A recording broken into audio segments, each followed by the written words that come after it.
Where'd it go?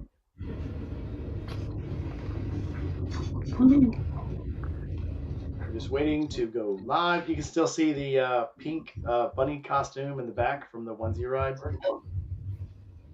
The onesie ride should happen like forever from now on. Absolutely. I know, that was so great. Live, you can still see the pink bunny costume in the back from the onesie ride. Someone is back feeding. Devin, you gotta mute that YouTube page, dog. Just went and did that. Come on.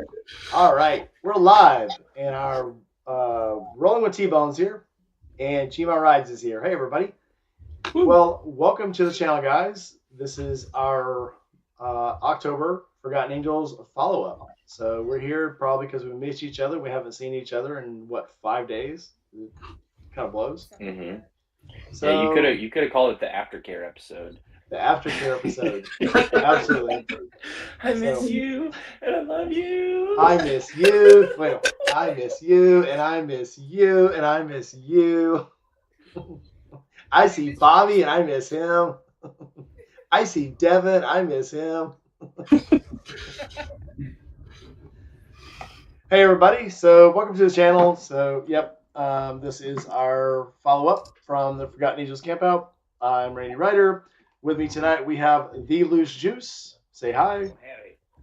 We have A-Net, the AZ part of the DZ Adventures, and then we have the DZ part of the AZDZ Adventures. Say hi, guys. Hey. Hi. You have to share time. You're married. That's how it works. Used All right. to at this point.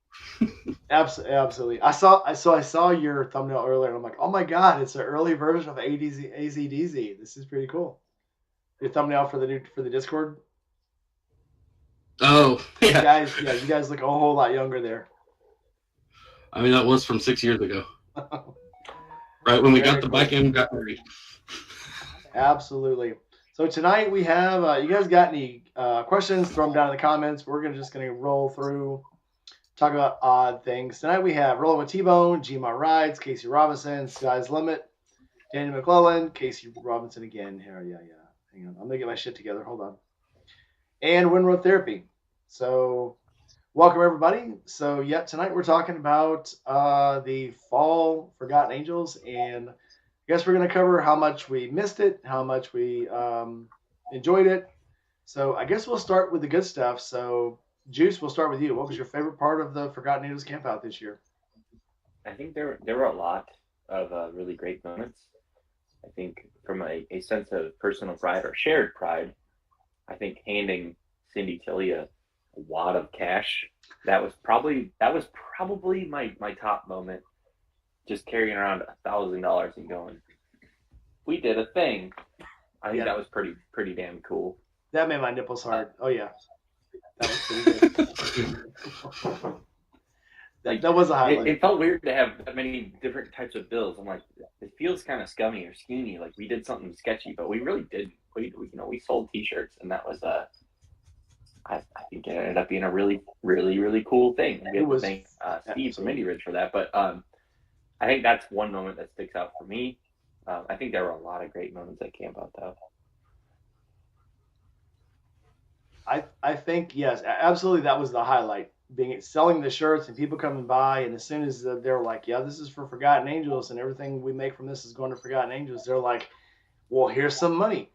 The absolute highlight was the kid that came over and wanted to buy. He used his prize money from the costume contest to buy T-shirts.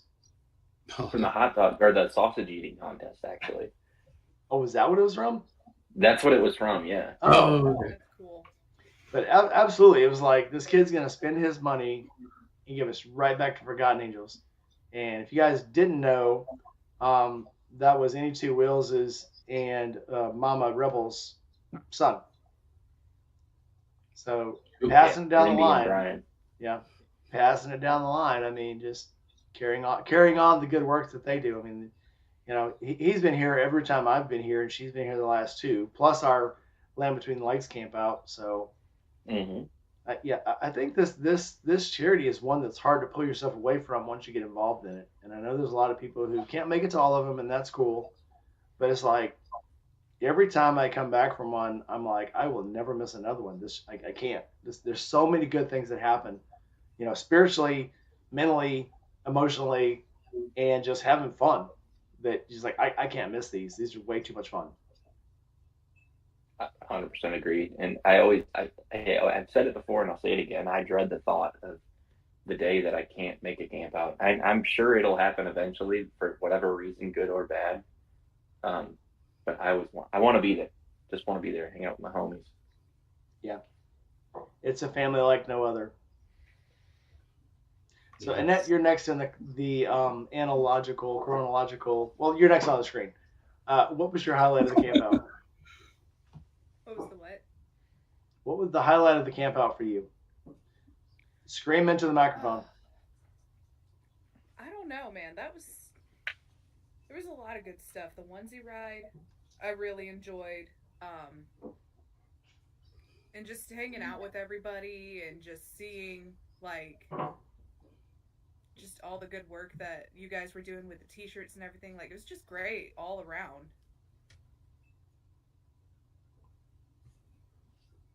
That's it.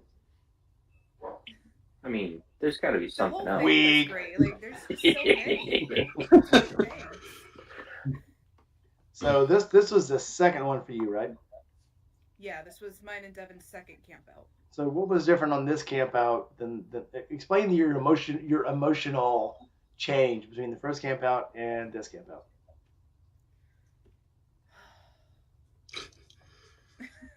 No crying. No crying. You should have cried at the camp out if you were going to cry. Don't do it now. What if I did? What if I do it now? What are you going to do about it? Cry. I'll cry with you. I don't know. It's just, I think the greatest thing is just seeing how everyone just like comes together to support a really great cause. And everyone's just so selflessly, donating and giving and just hearing the updates about how much good everyone is doing there. That's like probably the most emotionally great part about it, I absolutely agree. So my first camp out, I got to meet Junior when he was still like didn't talk very much, stayed to himself, was very quiet, and to see him over the last 4 campouts just grow and become this freaking. I mean, he talks like nobody's business now, and he's very vocal and he's very articulate, and he's got his own business, and just to see these kids grow, of course, Junior's not there anymore. He's actually going off somewhere else, but just to see the change in the last little over 2 years of him is amazing. It's just ridiculous how much this place has changed him. So, absolutely. Yep. Mm-hmm. Devin, what about you? I mean, just the whole thing, like everybody's been saying, is just a great experience overall. I mean, and yes, when road therapy, the breakfast was good. You did not wake or get no sleep for nothing. It was actually kind of a nice surprise this time around, seeing that they were making breakfast every day. 100%. That was one thing I didn't account for in some of what I was telling people to expect. So I agree. Breakfast was top notch. Yeah. Yeah, so. I'm glad that although it kind of our onesie ride that kind of made it a little probably less attended than we wanted to, people writing to us, but it's absolutely awesome that they're doing so much more now, because last time we didn't have breakfast until Friday morning, Sunday. Saturday. I think Sunday. I didn't think they did breakfast, like actual breakfast cooking. I think they maybe did coffee and donuts in years past, but I got the sense that and I had heard they had a bunch of food donated from Costco and Publix and all this other stuff. So there were definitely more players in the game of actually getting food on site, which that allows them to do stuff like that. So that was really, really cool, because I think that, advertising is free food, free beer, free whatever the hell, free camping. And then, saying, well, you kind of got to fend yourself in the mornings. It made it a little bit more of a well-rounded camp out. And we haven't even talked about it yet, but this was the most well-attended one yet. And yet It wasn't, for as many people that were there, I don't think it was that crazy. So they said about 400 or a little bit over that, but the drama was pretty minimal for that many people. Mm-hmm. Yeah. Yeah. Less so in the past when the same amount of people were there, even less people. Yeah. So I think a lot of that was it was cleaner in the Yingling hut because they got rid of the couches. Yeah. So it was easier to get through the Yingling hut. It was easier to eat and get out of the way because there weren't, 15 people piled up on the couches and around the table in the Yingling hut. Yeah, probably definitely helped in there quite a bit. 'Cause I remember that in March being pretty tight, Yes, it was very tight. even when there wasn't very many people in there. Sky said his highlight was being able to ride with me and Gmod to pick up Diana. Absolutely awesome. It was a very cool ride. So disclaimer here, legal notice: if you ever ride with Gmod, be ready to haul ass because she does. She, we've all seen in the Discord where she talks about how she rides and she's a freaking, she's an Iron Horse fucking warrior.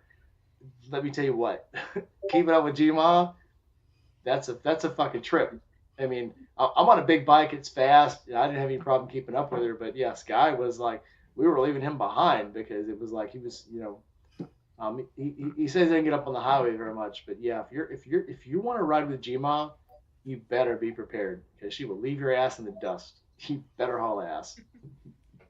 Don't expect any less. Buck, this is his first camp out here, and he's, very grateful, I guess, for his first camp out. And then to see everybody that we've been talking online, because everybody else, let me gauge you guys. Buck already felt like he was just part of the family before I ever even met him, because he's on the Discord so much, and it was such a big 100%. part of this. Mm-hmm. So, and this actually was my second time to meet him because I got a random message on Discord in the middle of the night one time. I was like, "Hey, I broke down in Memphis. Can anybody come get me?" It was late at night, so I'm like, yeah, I'll be there. So I picked him up early in the morning and the next morning on a Saturday. So I got to meet him the first time, and it was absolutely awesome. He's a very awesome guy. Big heart, little guy, big heart.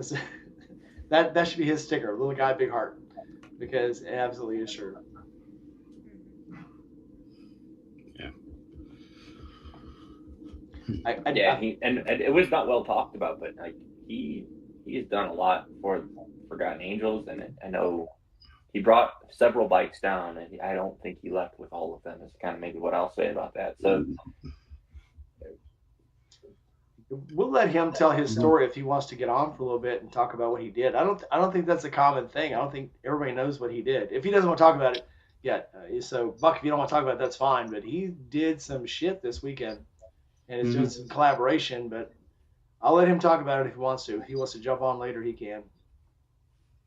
Yeah, I know he was telling me at the camp out a little bit about what he's doing and what he's planning on doing. So, and it's his story to tell, so we'll let him throw it in there if he wants to. absolutely. Yeah, Zachary Moose, you need to show up, man. I thought I was gonna get to meet you this time, so definitely show up next time. There were a lot of people I wanted to meet this time. Rolo T-Bone, I thought I was gonna meet him. Zach Moose, I thought I was gonna meet him. And even the funny thing was there were people there I didn't find out were there until after I left, and I wanted to meet. I'm like, what? I didn't know they were there. What the hell? And the funny thing is I could have bumped into them, and I didn't even know it because there were so many people there. Yeah.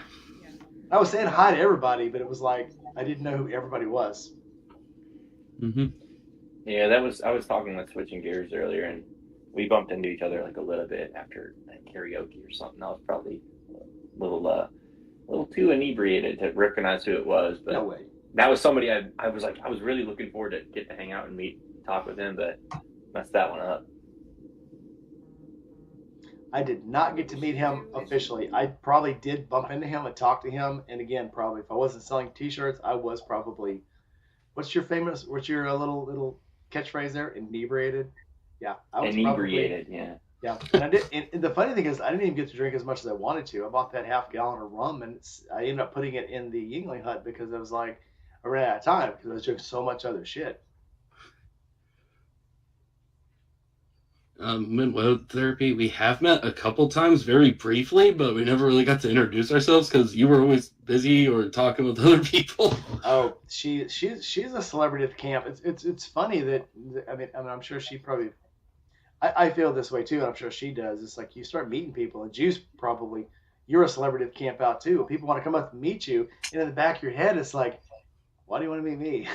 Yeah, I was gonna say like I'm some schmuck, you know. I don't feel that for myself, but I know that like that for at least a couple people that was like, oh wow, get to meet Juice. Like I'm like I'm fucking nobody. Like what are we doing here? No, like just come say hi. I'm happy as shit to meet people too, but it's still in the back of my head. I'm like this little schoolboy. This is my kindergarten graduation. I'm so happy everyone wants to see me and take pictures. It's fine. And then people walk up and go, I need to take a picture of you. Can I take a picture with you? Of course you can. Do you see me? I'm a fucking ham. Of course you can take a picture of me. Jump in here. Let's go. Let's do this shit. Yeah. It was funny when a couple people realized to me and that were like, oh, you guys are them. We got recognized when we were wearing our Team Midwest shirts because it had our YouTube name on them. So maybe we should all wear just YouTube name shirts next camp. Someone did think when I was up on stage that I was Aaron because I was wearing the Nothing at Random shirt. And they're like, you're Aaron? And I'm like, no. Do you see this shit? No, I'm not Aaron. Not the lack of beard. It's just funny though. I mean, it's funny that the Goon Squad, all of the I did just see Goon in the chat here. It's funny that the Goon Squad is kind of taking on its own little persona. Mm-hmm. For better or for worse. It's kind of neat. It's kind of neat. Yeah. It was cool getting took up on stage, because Cindy. I was trying to tell her, no, it's fine, we're good. She's like, no, you guys are going to get on stage. We're going to tell people what you did, and it was very cool. Very cool to get up on stage and be auctioned off. It was. Yeah, I agree. I don't know that I didn't feel the need that we absolutely needed that, but I did appreciate that. I'm like, at least if not to let people know that we weren't being like scumbags selling our merch for like trying to compete with Rap Star merch. Like, no, we were trying to do that for good. Like, I don't know. Goon. Yeah, we were calling ourselves the Goon Squad. You didn't know that? You didn't know we were the Goon Squad? What?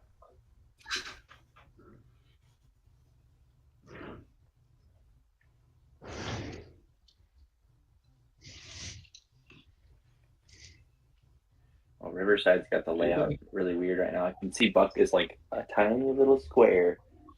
Oh man, Buck is on. Hey Buck. Yep, you're in here. So you ready to spill the beans, man? Well, I brought two down that most people know about. Well, that's what I was referring to. I wasn't giving away anything I thought was a secret. I thought you were talking about like the 250 and the other one, like the school bikes. Yeah, that was them.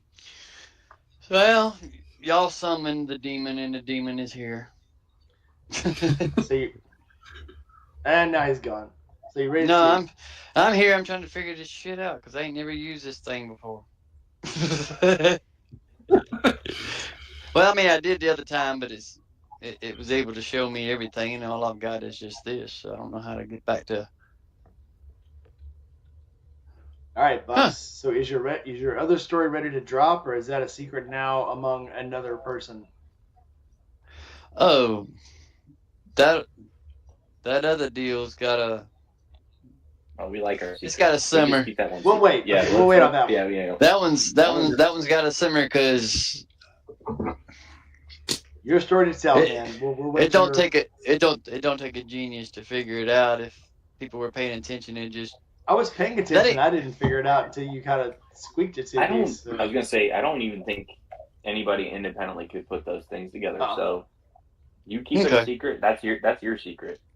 Well, like I said in the chat a minute ago, before I literally got home off the road this afternoon. At 2:45, had a virtual call with the VA at 3:00. Then had to run across town, take care of some stuff. Now I'm on my way back to the kids' house, and I gotta be back to work at 4:00 in the morning. So, there's people popping in. But anyhow. So, what was your favorite part of the camp out? what was your highlight? This being your first official time at Forgotten Angels for a camp out, what was the highlight?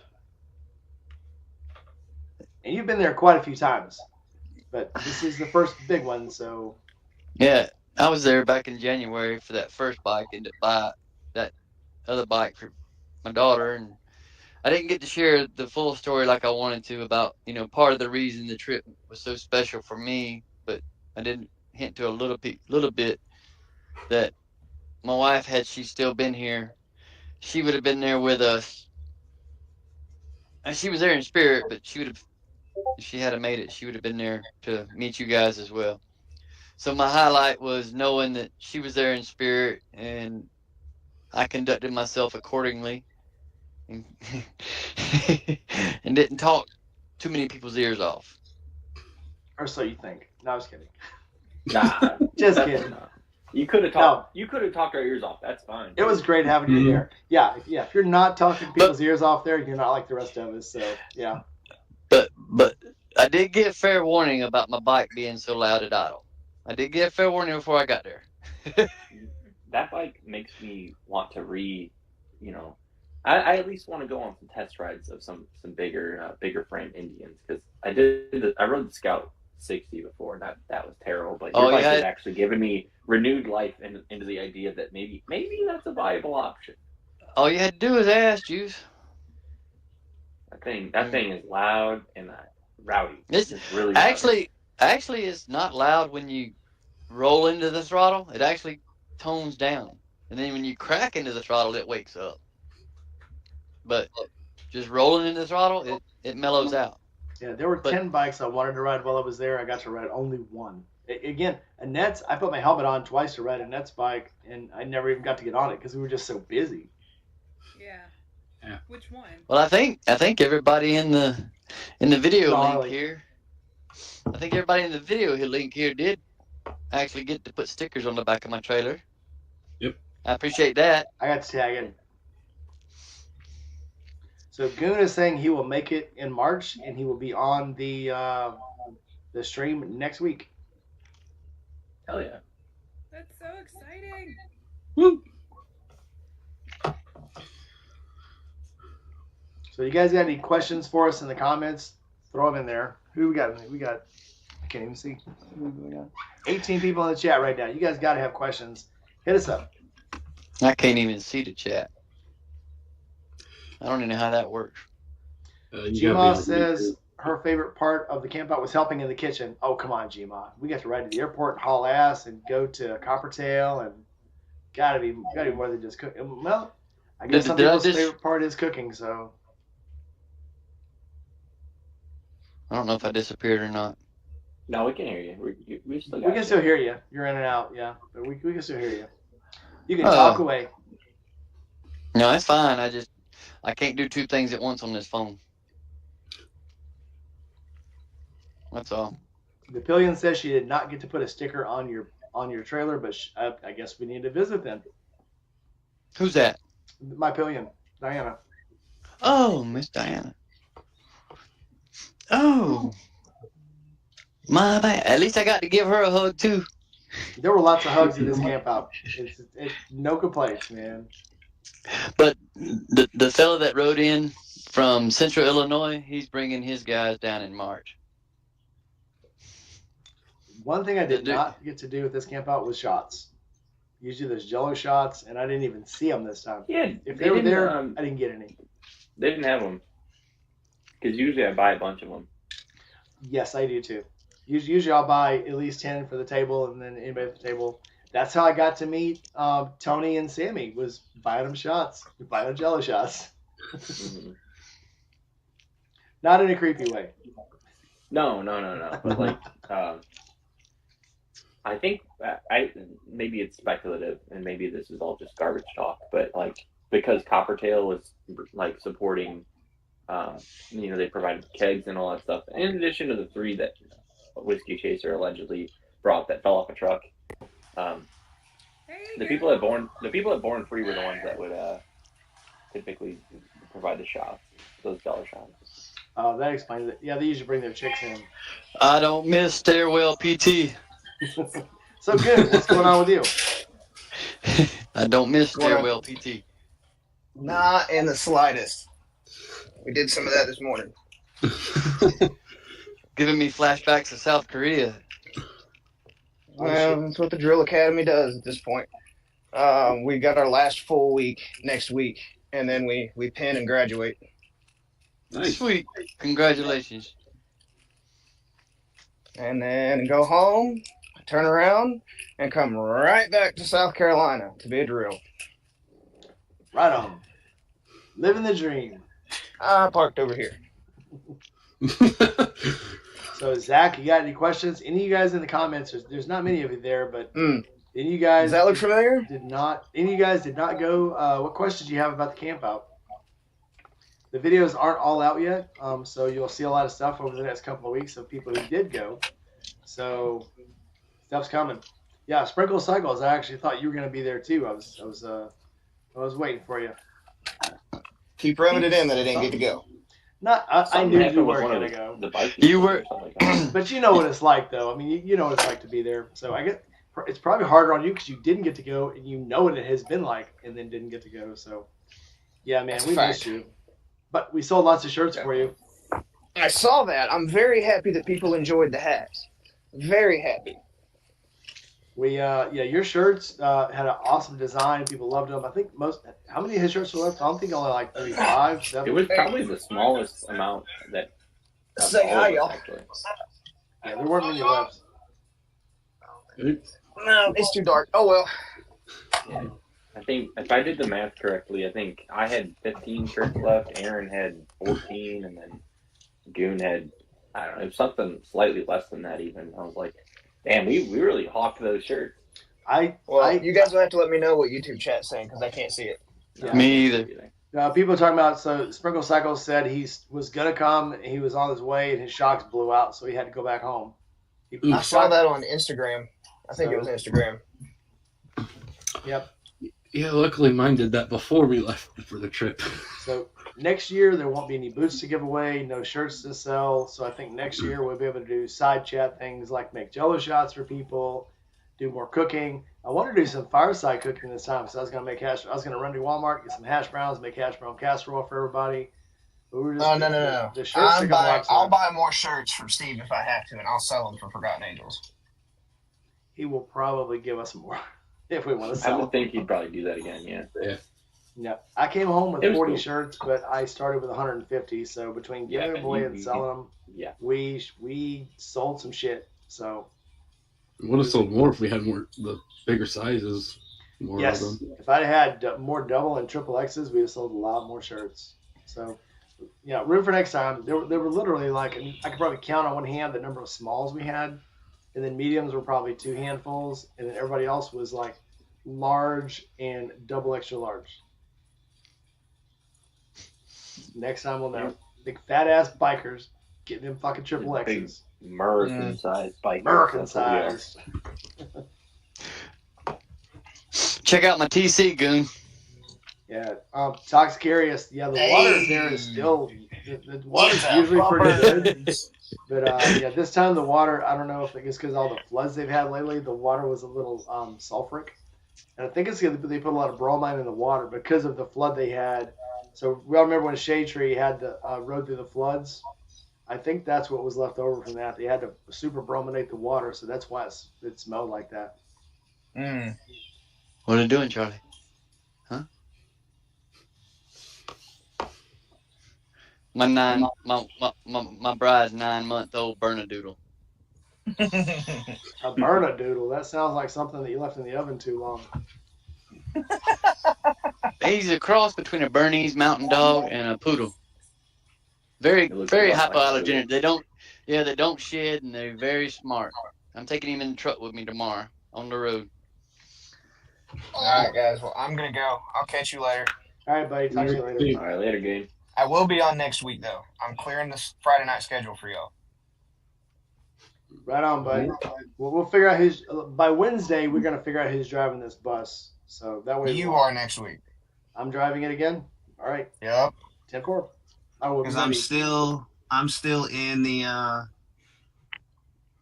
the prison on the planet bullshit, so I can't do anything. Then I will set I up. was gonna say bye. I can't see the chat or nothing to talk to nobody either, but I gotta get back to the kids' house here shortly, so All I'm right, gonna have I'll to. see you guys later. All right, guys. Thanks for coming in. I'm gonna have to get. Buck. Yeah, guys. Sure appreciate everybody. Yeah, we appreciate Thanks you, for man. coming Thanks in. for See you coming guys in Yeah. March. Now, see y'all in the Discord and Yeah, all we'll the talk March. to you. fancy stuff. Yep.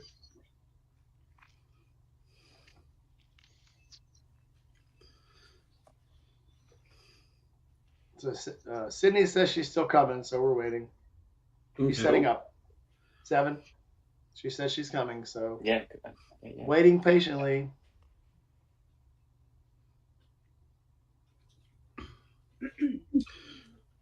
Yeah, me and Aaron definitely had an adventure coming home. That's for sure. Yeah, I mean, feel free to talk about your trip back because I know that was cold. I was in the truck and it was just fine. But, Oh, you know, yeah. I hadn't done that on the bike. We got to the gas stop after the first gas stop after it started raining, and I left the Triumph running with the heated grips on and told Aaron to grab them because he could barely get his gloves off his hands. He was so cold. Yeah. I'm like, I'm put not your the hands on my grips to get some warmth into them. Okay, so I have a pair of Harley 1-inch heated grips.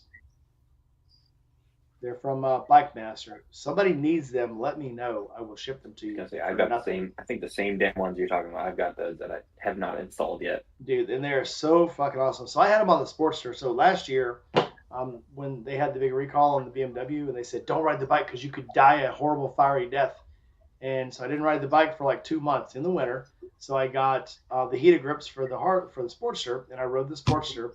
And then when it came out, all it was the dog bone for the rear suspension was weak, and I could have rode it the whole time. Hi, Sid. Love you. How you doing? Down there being all wavy and shit. Take your mic off, Nuke. Hey. Hey, what's up? No. Missed that face. So did everybody see the meme I posted to Sid today? It was the guy said, today's biker just like, dude, every ounce is a pound. That kit's 55 ounces over. And then the next one was Sid, and it said, I'm riding into hell, and I'm bringing all of my cast iron pots with me. I identified with that meme because I'm like, yeah, that's definitely something she would do. I also felt like I've actually done that. You brought the Dutch oven last time, so yeah. I've brought it on multiple trips. Guys, Yeah, I you think I'll literally be brought a tired Dutch this oven week. on one of our. Yeah. Well, you got to come prepared. Oh my god, how with the right beautiful! gear.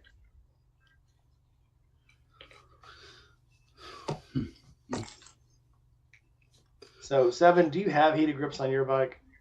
I want to give them to somebody that's actually going to ride their bike. No, I just have. I have heated gloves. Actually, Mike needs heated grips. We're about to go visit a certain someone for their graduation party. Does he have 1-inch bars? Mike has no gear. Does he have 1-inch bars? I think he does actually. It's the striker. His is He a probably Suzuki, does. right? Yamaha. Sorry, Yamaha? no, it's a Yamaha striker. The Striker? I'm not sure what those I are. think the Bolt, maybe the Striker has 1-inch. I know the Bolt does because it's basically a Sportster ripoff. The Bolt is, Mhm. except it's got a lot smoother engine. So the Striker may. Find out for me. If you do, I'll send them to you. Yeah, he's gonna need it because it's gonna be cold. It was cold as hell riding back from Forgotten Angels. Because you're gonna ride his ass into a hole in the ground and then stomp it with a fucking stick.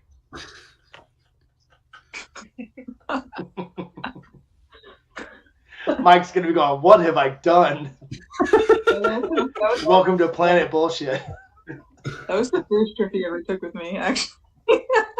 Come with me, Mike. I promise you won't die. Many times.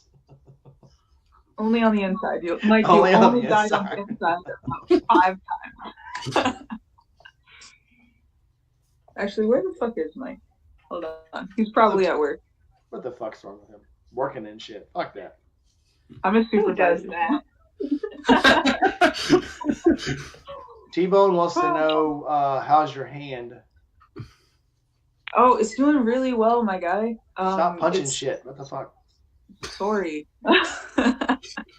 Faces are meant it's for doing feet. good. Stop being so full of anger. I wasn't even being angry. I was just in the wrong place at the wrong time. Okay. Listen, fists are for guts, and when they go to the ground, then you use your foot on their face, not your hand. Oh man, I don't like kicking guys when they're on the ground, but Why not? It's the easiest Well, way I to don't kick know. somebody is when they're down. Come on. I don't know, man. I feel all kinds of ways about it, but it's doing really well. The hand is I'm not I took it out of it was in the splint a little earlier. I took it out of it. It's doing really, really well. It doesn't hurt when I move it like this anymore. So we're feeling up, man. It doesn't hurt anymore when I punch people in the face, so I must be okay. Yeah, I was gonna say you've been taking it out of the splint, punching somebody, and then going back to the splint. I punched him in the nuts and barely felt it. Now I'm ready to punch him in the fucking spleen. Oh my god. Move up to the ribs. Everyone thinks I'm so violent. I'm Is not that your too rib cage? violent. No, it's mine. I've said it before. I'll say it again. I don't think you're a violent person. You just know how to be violent, and that's the right kind of scary that you need to be. Thank you. Violent when you need to be. Appreciate that. Yeah, Bueller's wearing my T-shirt in his short. I love it. Juice, how weird was it to look around the campground and watch other So people's many videos people. and see people wearing your shirt? Yeah. Like I Right saw. now. Hey, look at that. I don't remember Wow. which channel it came on. Oh no, maybe it was from gosh, who premiered earlier today? It was Jake from State Farm. He had a clip from the there was like a chicken cooking contest, and so almost everybody was wearing my merch, whether it be the hat or a shirt, and I was like, holy shit, like I didn't intend for that to be a thing. Like it wasn't like the Loose Juice sponsored chicken cookout. Like Jeremiah just so happened to be wearing the shirt. Today's chicken cook-off sponsored by the Loose Juice. Yeah, You need to be juicy, So- get Lucy. Yeah, it was really cool to see and weird. I'm like, I'm still dealing with that whole like imposter syndrome part of it. It's like I didn't intend for it to be like this, but also it's really fucking cool. Every time I see Josh wearing the India Ridge ball cap in like literally 75% of his videos, I'm like, yeah, fuck yeah, I did that. Too cool. So Sydney. We have to talk about how Sydney is actually a proficient singer. That came out of left field. Like, I knew you I'll could be back. sing. No. Wait. I heard this gorgeous Sydney. voice coming from the stage, and I was like, oh my God, somebody's singing Sydney's song. She's going to be so pissed because she hasn't got up there yet. And I looked out the door, and I'm like, oh, Sydney's making that noise. What the fuck? Holy shit.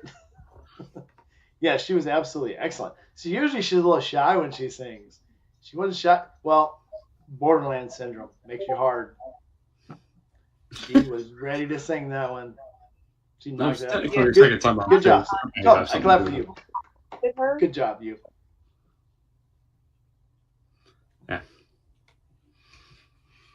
That was her second time on stage too, so that might have something to do with it. Oh, she gone up for the free for all. When a group of them did, and that Our Sam- horrible rendition of I Want It That Way. Yeah, We all killed it. I'm glad I missed that. I'll be honest with you. I ain't lying. This is good. I got to live through those days when that song was fresh, and I hated it then. So yeah, I'll be sure to And sing it for you every time I see you. yeah. Okay, fine. so there is this one moment, and I'm gonna. All right, so Asian Aaron, my buddy, my brother from another mother. If you happen to be watching this, there was a moment where my buddy Aaron, not nothing at random, a different Aaron. We call him Ducky. We lovingly call him Ducky. if he's watching this, See you, T-Bone. that moment when we were doing rounds and you, me, and Mike were in the car and we just belted out "I Want It That Way." We harmonized in a way I never knew was possible. So I'm just saying that if you want to do karaoke, Ducky, if you're out there, come do karaoke. So I do have a little bit of good news.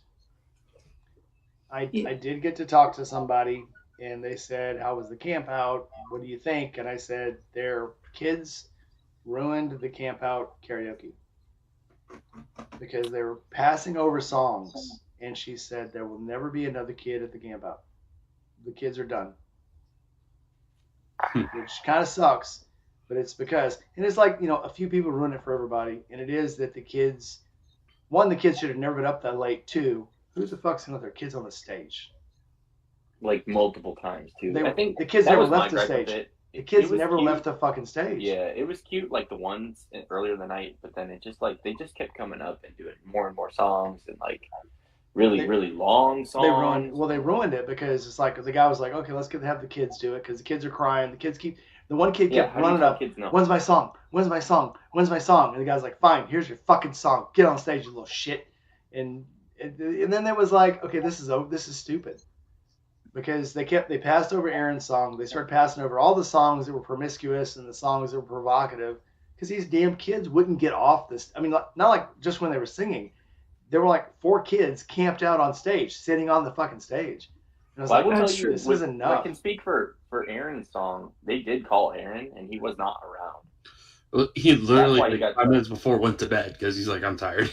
Yeah, so it wasn't that they skipped over him for the kids. Like, they called his name and he wasn't around. So I had sober, and they wouldn't do sober. They're like, well, the kids are still here. And then I was finally like, okay, I'm done. I'm not I'm not hanging out for this. Because it was like, literally, after fucking midnight, these kids were still on stage. And it was like, okay, this is enough. I'm done. I agree, though. Just generally, though, the karaoke was not it didn't live up to prior camp outs. No. Karaoke usually is the highlight of Saturday night because there's people screaming and roaring around the stage. And it started that way. And then the third or fourth time we sang fucking Kids Bop, it was like, okay, we're done. People just started wandering off. You can only listen to fucking, the songs from Barney and so many fucking times. In a kid singing a fucking death metal song just ain't the same. Sorry. We didn't do too bad though for Well, one, a kid shouldn't be singing songs like that. I mean, that's teenage angst songs. A kid that's 8 years old should not be singing songs like that. That's just me as an older fucking parent with an assload of fucking kids.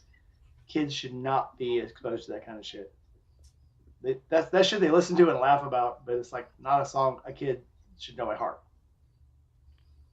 That's just me. Yeah. Anyway.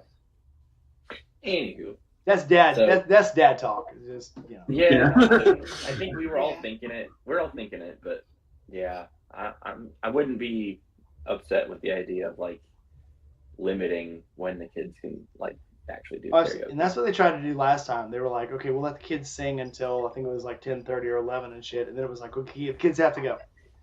And what was bad was even the comedian was like, okay, I can't do my skit because these kids keep coming through here. And then Michael Winslow was making jokes because the one kid kept running back and forth across the stage. And it's like, okay, when's this shit going to stop? And it was funny at first because he was like doing the footstep, sound effects as the kid ran across the stage 4 or 5 times. And after that, it was like, okay, put your damn kid to bed. Somebody take control of this kid. What, kid? Oh, I was just interested when you were describing kids singing like MCR or something. Yes. No, they weren't singing. It would have been way funnier if they were singing My Chemical Romance, but they were like, I don't know, one of them sung Master of Puppets, Metallica. Like, that song is really, really, really long. Yeah. Yeah. Oh, my clone is here. Hang on. Hi, clone. Come on, clone. It's a cat. You just fucking dragged it over. I'm very forceful with my chills. she's definitely old enough to sing karaoke, but these 8 through 12-year-olds, maybe not so much. Wah! Watch out, she's gonna fight you. She's already fighting me. She's killing me. She's killing me with her heart. There's murderous intent in them guys. She tried to kill me today. She showed me her prom dress, and I realized how close she is to leaving. Oh, Like, stop your shit. Oh, snap. Oh, it's so bittersweet. Oh, Yeah. Actually, she was trying to kill me where she could inherit my bike, but whatever. It's too short for your bike. that's a lie. She does look good on the Sportster. What are you now? 5'2" and a quarter or some shit? Yeah, alright, get in bed. You could ride a Sportster. She's like 5'3". No, I'm not. I'm 5'2.5". 5'2.5". Yeah. I'm sad. Okay, I'll keep lying that I'm 5'3". It's what I put on my. She's driver's taller license. than Shay. It's what I put Yeah. on my driver's Okay, license. well, that's Count. something. Give it up. Yeah. Oh, I'm 5'5" on a good day. Wait, no, Yeah. no. But you can I'm- punch I'm- TVs and throats, so. Whatever. I'm 5'5" and I'm 6 foot on a good day. I'm 5'5", 6 What? foot if your mom's asking.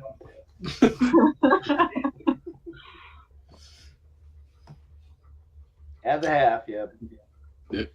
Yep, the child will be leaving soon. All right. Child. Have fun with your toddlers. Yes, I taught. Oh, Sid, we did not get to do death throws this time. Wait, what? Oh, wait, what? What were you gonna do? We were gonna do hand-to-hand combat, and we didn't get to do it this time. Yeah, I'm sorry, I was stupid. 'Cause you're broken. Keep punching shit with your fist. Busting your shit. Guys, Fucking Sid. I promise you, I will not break a hand for next camp out. But you gonna break a You can't leg? promise that. You cannot promise that. No, I'm gonna promise that, and if I do break a hand, I will buy each of you a drink. Okay? Cool. I wanted a drink. I'll catch you in a minute. Speaking of a drink, I'll be right back. Hey, girly. Here, hang on. Just give me another whiskey and coke.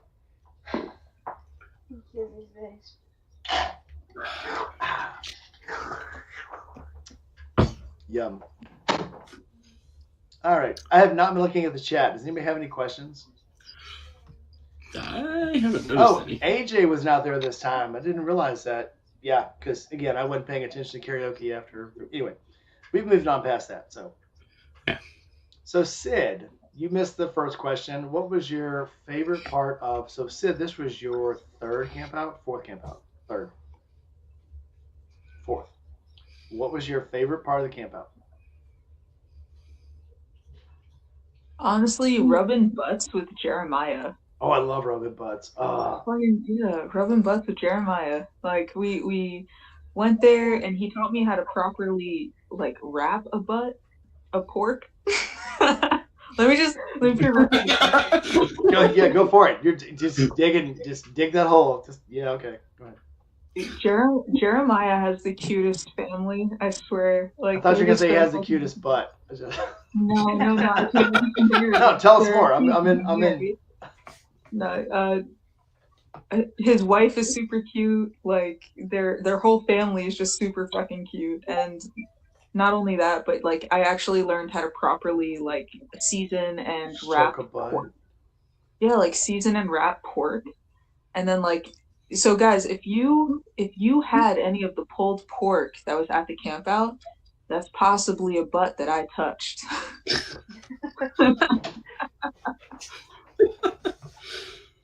So is it in the same glass? Yeah. Bring me a straw. Yeah. Bring me a straw.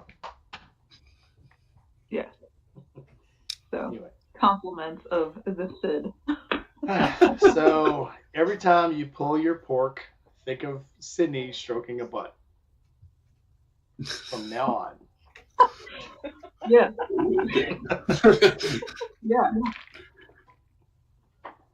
Good job, son. I know how to professionally Stroke a butt. stroke butts now. Like, Well, Jeremiah shit. was a Well, I should have paid more. Fuck, where was I? Also, Jared, I left my shirt because it was such a messy process. His wife actually gave me a shirt to wear. I have her shirt still, so I'm gonna send her shirt back. But there's gonna be a whole Victorian style written letter. Are we talking about manipulating pork?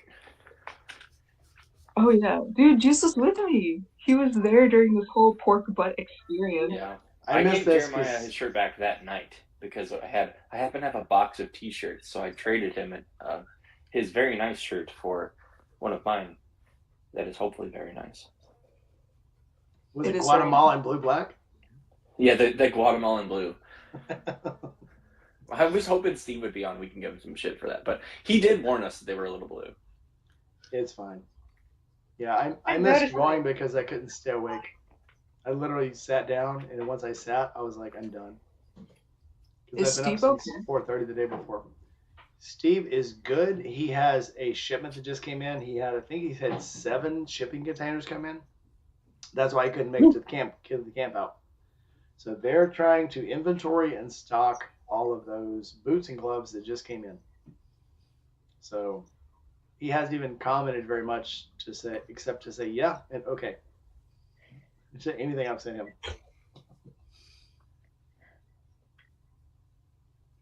Shout out to Steve, by the way. Go ahead, Sid. What? Shout out to Steve, by the way. He also asked if my hand was okay, and I think he's a pretty cool guy for doing so. Steve is the bomb. Steve literally is the best of all of us because he's like just keeps giving and giving and giving and giving. No, Steve's an awesome guy. Yes. I've had some very good chats with Steve. Spontaneously just calls or call me or we'll text and we'll shoot this shit. He called me on the way down to from Forgotten Angels and we talked on the phone for probably 30 minutes as I'm driving, by the way, BT dubs. And he's a pleasure to talk to every time. His heart, even though he tries to act like a total hard ass, he has such a huge heart and loves giving to people.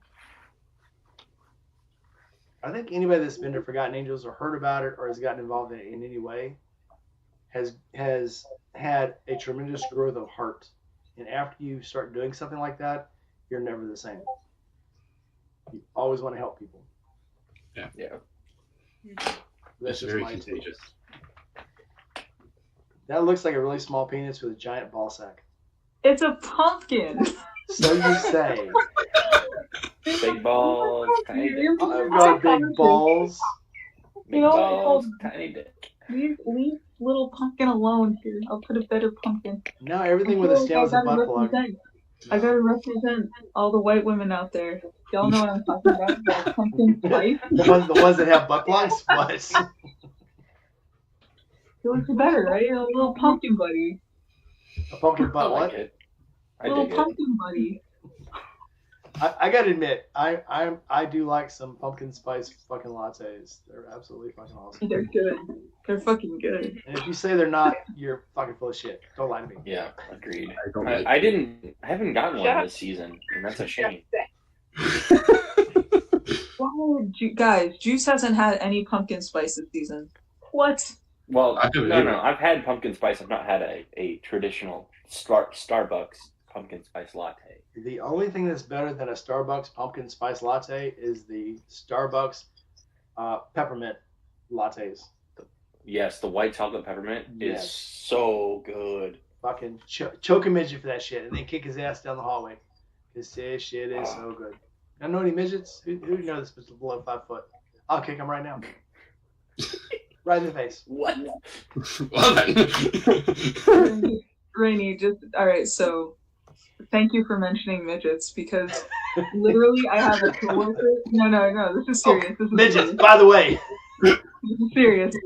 Fuck this one particular midget. Bro, I literally have a coworker who mentions midgets so much. I created a tally counter on every time he mentions the word midget. Yeah, thank you for that, by the way. Yeah, notice next time he says midgets, see if his nipples get hard. They do. 2 strokes. Two tally marks for fucking hard nipples during talking about midgets. Yes. Mm-hmm. Yeah. And then a kick in the nuts. I can't. No, I'm a supervisor. Get somebody to do it. Pay somebody. $5. $5. Whoever kicks him in the nuts gets a bonus.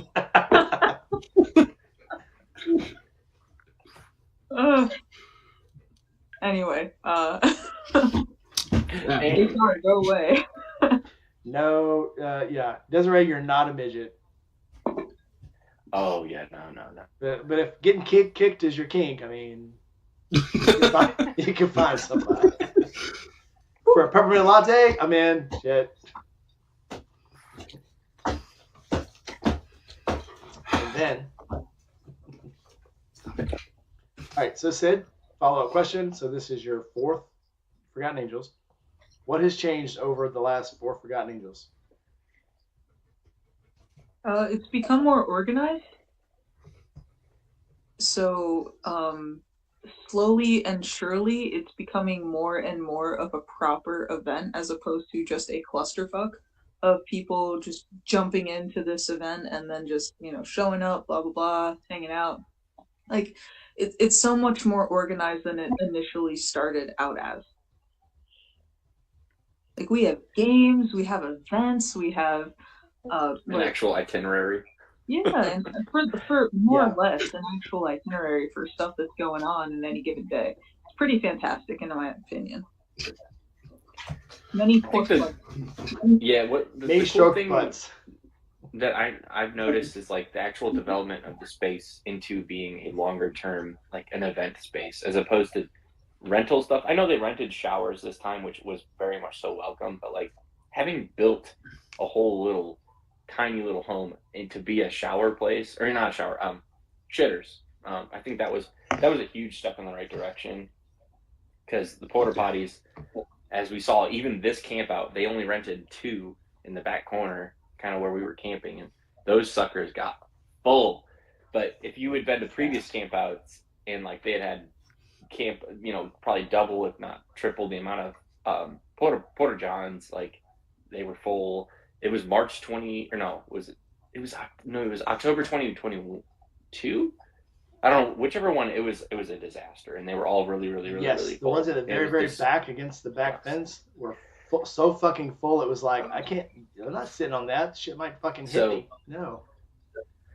So having actual toilets, even though eventually Rainer Rider had to get involved as maintenance man and try to fix one of the toilets that was kind of if you knew about it on Dave and Cindy's house, kind of on the end there, that one that had the shower, that one had to be decommissioned. But the fact they had facilities, Jake tried right up to the point where he's like, I'm about to throw up and it's gonna get in my hair. I'm like, get out of the way, buddy, I got it. And then Sid tried to help me. I have never seen a toilet so backed up before. I literally worked on it until my shoulders ached, and that's when I went to try to find help. I'm like, I need help. And in the time I was gone trying to find help, somebody decided to flush it. I'm like, what dumb motherfucker? Well, so some dude came up and he's like, well, I really need to take a shower. And I'm like, well, the toilet's backed up. He goes, well, I don't need to use the toilet. I just want to take a shower. And I'm like, okay, whatever you do, don't use the toilet. And I'm assuming the dude, as soon as he got in there, he's like, you know what I should do? I should take a giant shit and try to flush it. Because we, no shit, came back and it was overflowing. And I'm like, who the fuck? I wanted to beat a motherfucker. I wanted to beat a motherfucker with another motherfucker. I was so pissed off. He was going to grab a midget. I'll beat a motherfucker with a midget. Desiree, you're so lucky you're above 5 foot, because I'd beat a motherfucker. Yeah, it was bad. I was so angry, and I'm sure my anger showed, because I was just getting my buzz on. I was getting my fucking Saturday night buzz on. I'm like, yeah, I'm ready to fucking have a nice little buzz, chill out for the night. And somebody came and got me, and they're like, hey, Rainey, the toilet's backed up. And I'm like, well, okay, cool. I can help. I can help. I've literally spent this entire camp out basically doing really small shit, taking trash out, and selling T-shirts. I can do a bigger job, not a problem. Yeah. And then I'm like, who the fuck? Okay, no problem. I got the toilet plunger, started trying to undo it. It wouldn't fucking work. And then I'm like, yeah, dude, come take your shower. Anyway, we all know the story. And then literally when we came back, that's when I worked on it a little longer, and then I'm like, I need help, because my shoulders were fucking sore, and I'm like, Sydney, lovely lady, guardian of the nether realms, please come help me with this fucking toilet before I kill somebody. And she's like, Guardian of course, of the Rainy, nether anything realms. for you because I'm a pleasant soul and I'll do anything for the camp out. Or something. She said something like that. I don't know. But yes. Close to that. It was more like I grunted at you. You did grunt at me. You're like, what shit Yeah. job? No. I just want to rub butts. I don't want to do toilets. I just want to rub butts. The fuck. I just want to rub butts. My pumpkin. Yeah, No, she like, was. That's a core memory now of me so tired I couldn't even smile. Like, Cindy, can you help me? Oh, Cindy, come help push shit. Oh. it's like, I'll mop this floor. Fuck it. Just grabbed it. She did. I'm like, oh my god, I think I pissed her off. And even up until like day before yesterday, I'm like, Cindy, are you mad at me? No. Are you mad because I made you push shit? No, dude, I was literally so tired. I was so tired. I could not even smile. Like, I had been running around since 6 a.m. Yeah. Dry Heat Doug probably knows this story. On a ship, literally, like, at least once a month, somebody backs up the shitters. And the ships have, like, a 6-inch sill. And I've seen those sills fill up with shit water. Because somebody has done something they shouldn't do. And you're cleaning up shit. You're just cleaning up shit. It becomes second fucking, like, okay, there's more shit. Let me do this. But I felt so bad for Jake. Because Jake was really in there trying to undo the toilet. And he's like, Randy, okay, I can't do this. I'm like, I got it, man. Get out of the way. Yeah. Awesome. Shout out to Jake, man. He was doing his best. You should have told him to quit being a little bitch about it. Yeah, no. Jake had a date, and he was still willing to grab that fucking commode plunger and give it his best. He's like, no, I'm going to do this. Fuck yeah, Jake. Shout out, Jake. Love you, man. Dude, you're the best, man. Although I smoked you on the fucking ST, that's just like what happened. We raced. No one knows this. It was secret, but Jake and I raced. No contest. No contest. His freaking cleft out sporty. It sounds loud, but that thing ain't going that fast. No, you know what? Actually, Jake is a fucking great rider. He is a fantastic rider. No, I believe that. And his bike is unexpectedly fast. Well, I get to say at the last camp about how fast it fucking is. It's fucking awesome. Like, he has a great fucking bike, and he should be really fucking proud of it. I was proud of his bike for him. And it's an older Sportster, too. I think his Sportster is like a 98 or an 02. It's an older Sportster. Yeah. And it fucking books. I think he had it. He works down at the Red Factory or one of the other bike shops. No. He got it pushed up to a 1250. Yeah. And it books. It hauls ass. Yeah, those 1250 hooligan kits are insane. Hooligan kids. Yeah, that's what they're called. 1250 hooligan kits. That's what SNS calls theirs. Yeah. I've thought about doing something like that to mine, but I mean, man, that's just my fun bike. Maybe later. Meh. It's only like $1,300. Well, it's got plenty of fucking power now. It fucking hauls ass when I want it to. And if I really want to haul ass and go somewhere, I'll take the BMW. Oh, so you got the BMW that does 70 in first gear. I couldn't believe that on the test ride when I did that. Dude, it'll do 60 in first gear. It will. I went 70. It will fucking move. Yeah. There was many a time that I pulled off the gas or take a piss, get back on the road, and I see the trucks coming, and look, the merges in Florida and Alabama are so short. Yeah. So you just fucking hit the throttle and haul ass, and next thing you know, you're doing 120. It's like allegedly. In Mexico. In Mexico. If anyone's listening, it's in Mexico. Oh yeah. Guatemala. Where we got the Guatemalan blue shirts. That's where I was doing 120. Allegedly. Yeah. It was a fun time though. Oh yeah. That's one day, maybe. One day I'll ride that bike.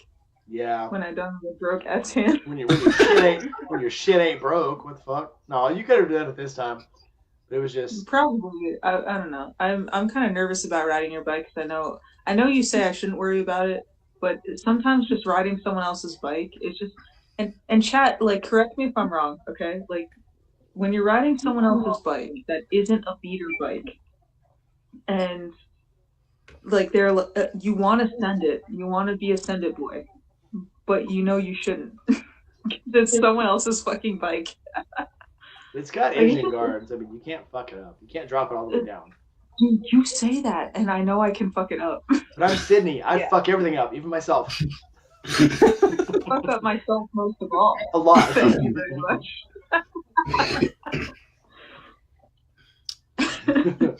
Yeah. Oh, Uncle Tom and Auntie Em, I fuck you all up. But Auntie Em, I fuck you up the most. What are you laughing at?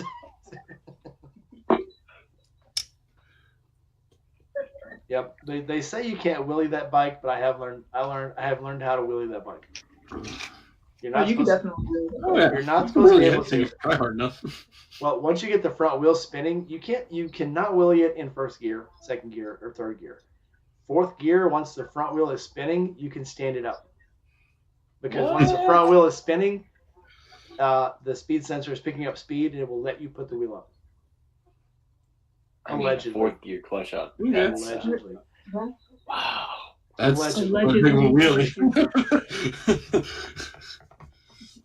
Allegedly a fourth gear clutch up. That's pretty impressive. Like, So, I've never I think I told wheelied a some. bike in fourth gear. Well, I think I've told some of you guys about this. That bike has anti-dive, but also has traction control and suspension control. So when you actually hit the throttle, the whole bike raises up. Mm-hmm. So once it starts feeling that back sink, it'll push it back up. And so once you hit it, the whole bike starts raising up to keep it from sinking in the front. And when you do it in fourth gear, it will stand the bike up. Allegedly. Allegedly. I want you guys to ride this bike so fucking bad.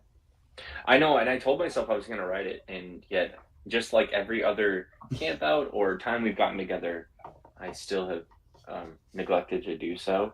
I'm not afraid of it. I want to ride it. Oh, you shouldn't be. Like It's totally controlled. Everything is so controlled on it. It's got And 168. you don't realize how fast you're going. Yeah, 168 horsepower stock. But my mechanic, when he took it in for the 2 recalls, he took it to the track to test it, and he says, "Oh, hey, by the way, I took it out and I tuned it for you." I was like, "Oh, cool, thanks." He goes, "Yeah, I took it to the track. Okay, cool, awesome." And when I took it out, he had left it in dynamic mode. And as soon as I went to leave, I was like, "Holy shit, this is so much fucking power!" But I thought it was in dynamic mode. It didn't occur to me until I was talking to Everyday Grease and to Terror.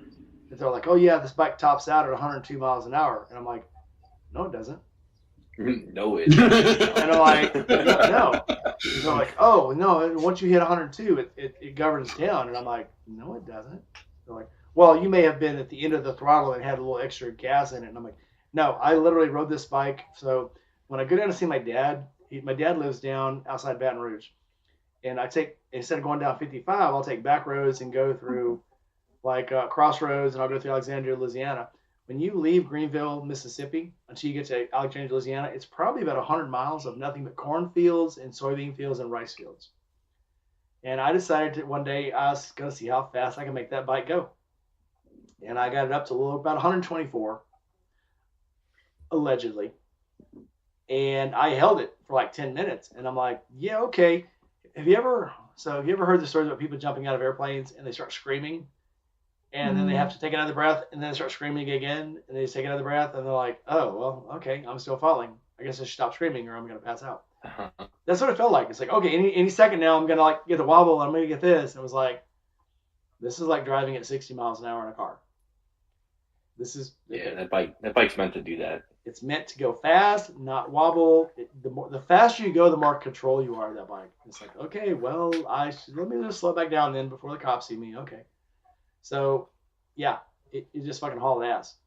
But that's when it occurred to me, yeah, when he said he tuned it for me, it wasn't just tuning in the carbs and tuning in the fucking air fuel mixture. He made that thing ready to rape gorillas. It was ready to go. So anytime you guys want to ride it. The weird thing is it's so controlled. It's just so controlled. What are you laughing at, Sid? No, it's the shit that comes out of your mouth. I'm an old man Ready with to lots rape of fucking gorillas, I believe is what he said. Come here, you little bitch ass gorilla. I got some shit for you. 2023. You need a quote book. Someone start a quote book of what Here, the gorilla, shit gorilla. that comes out of his mouth. Yeah. I think he's on his least, his second drink? I need to write a fucking. Well, I started writing a book a few years ago and I stopped, and I need to finish it. With all my cool Navy stories and my cool life stories. I've lived a long time. I mean, I'm close to death. I've got a lot of shit going on, you know? And lots of stories to tell. And they just get better. I'm holding myself back because I want people to still love me and respect me and shit. I'm holding all the good shit in.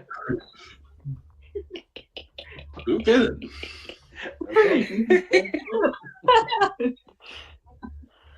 Also, Annette. Yeah. What? Annette. Can you pet Titan for me?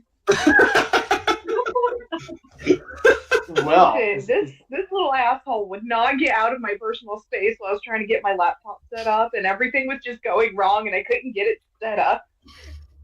Can you But pet yeah, it for me?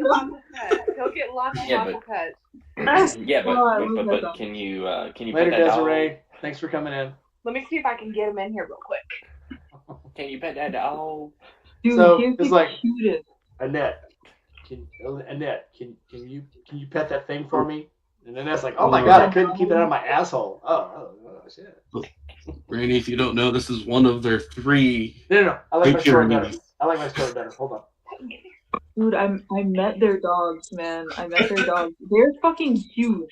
Like, I had a big dog. Oh, yeah. I thought I had a big dog with, well, he's passed away now, but I used to have this 120-pound German Shepherd, working line German Shepherd. He was huge, all muscle. I thought my dog was big. These dogs made him look small. Not your black dog. Dude, your black dog died? Sorry, what? Your black dog. Your big black one that looks like the fucking night incarnate. It looks Yeah, like the he darkness. looks like thunder. He He died? passed away. Yeah, No. he passed away last October. Oh. Oh, his spleen exploded, man. Well, I mean, because you never put out videos, and the last video I saw, he was in it, and I was like, Well, he wasn't in any of the recent videos, so. Well, he was in the first part of the. I had to keep him in there because like I couldn't bear to take him out of it. yeah, he was there. He was in one of my recent videos, not but yeah, know. that dog passed away, and I don't know if you guys got a glimpse of just how big he was, but he was fucking huge. Her Great Pyrenees makes him look small. Sid, I don't know if you've ever seen this meme, but there's a picture of a fruit bat, and it's like pitch black, and the fruit bat's like, I am the darkness. Oh, but you want cuddles? Okay, I give Here cuddles. he comes. Whenever I see your dog, that's what I think about. I am the darkness. Oh, but you want cuddles? Okay. No, he actually hated cuddles, but he would just like come over and just like tap you, see if you had treats, and then just walk away like, fuck off, bitch.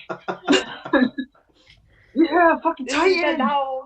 Dude, Hey, you Grab Titan. your dog. No. Yeah. pet that dog for me. Lost on the road, I would not do anything horrible to your Road King Kong. Promise. I promise. So those of you who don't know, so when we were Land Between the Lakes, there's all these dogs going around, and Sydney screamed to somebody like, fuck, a quarter mile away, hey, can I pet your dog? Yeah, pet your dog! And we would run over and pet people's dogs. It was fucking hilarious. Yeah, Such a good dude. time. Or first off, if you're not petting dogs, what are you doing with your life? If you're not petting dogs, Okay. fuck you. To be fair, though, Straight up. the petting of the dogs is what resulted in my cobbler. And I take most responsibility for this, but the cobbler getting burnt was because we were petting dogs Yes. and It is meeting really perfectly cool fine. people. Alright, you know what? That's a sacrifice I'm willing to make, though. It was, Me too. I 100% Me too. agree. I don't disagree with that at all. I'm just saying that is why we were distracted. Remember, everyone, chat. pet dogs responsibly. Pet your dog responsibly, but watch your cobbler. Rowdy Geach just Right. stepped in. Rowdy was not able to make it to the camp out this time. We have not seen him in a whole lot of chats. Everybody tell Rowdy hello because we miss him so Oh. much. It was Rowdy. literally not Rowdy, the Rowdy. same without some tall drunk. Well, there were other tall drunk dudes at the camp out, but it wasn't the same without Rowdy there. So just leave No, it that. Titan's such a nerd. Look at him. Look at that nerd. Yeah, he's such a loser. His head is like as big as mine. It's crazy. Yeah, Petting no, his dogs eyes is are a huge. mess. His eyes are bigger. His eyeballs are bigger than your eyeballs. Yeah. It's fucking weird. But he's so cool. So we got questions for the people out in the background. Is Sprinkles still here? So Sprinkles, Zachary Moose, when are you guys coming to the camp out? I think Zachary said he's going to be at the next March camp out. I do believe he did say that. Shit, I wouldn't be surprised if Sprinkles makes it to the next one. I mean, obviously he was trying to come to this one. He was trying to make it to this one. I was looking forward to seeing him. He's my Duck Dynasty. I don't even know what to call him. It's just my long bearded brother. Yeah, I've just kind of bonded with him. I mean, it was just like, I still haven't met him yet. It's funny the people you can bond with on the Discord and in the chats. And it's like when you finally meet them, it's like, I just realized I've never met you before. It feels like I have.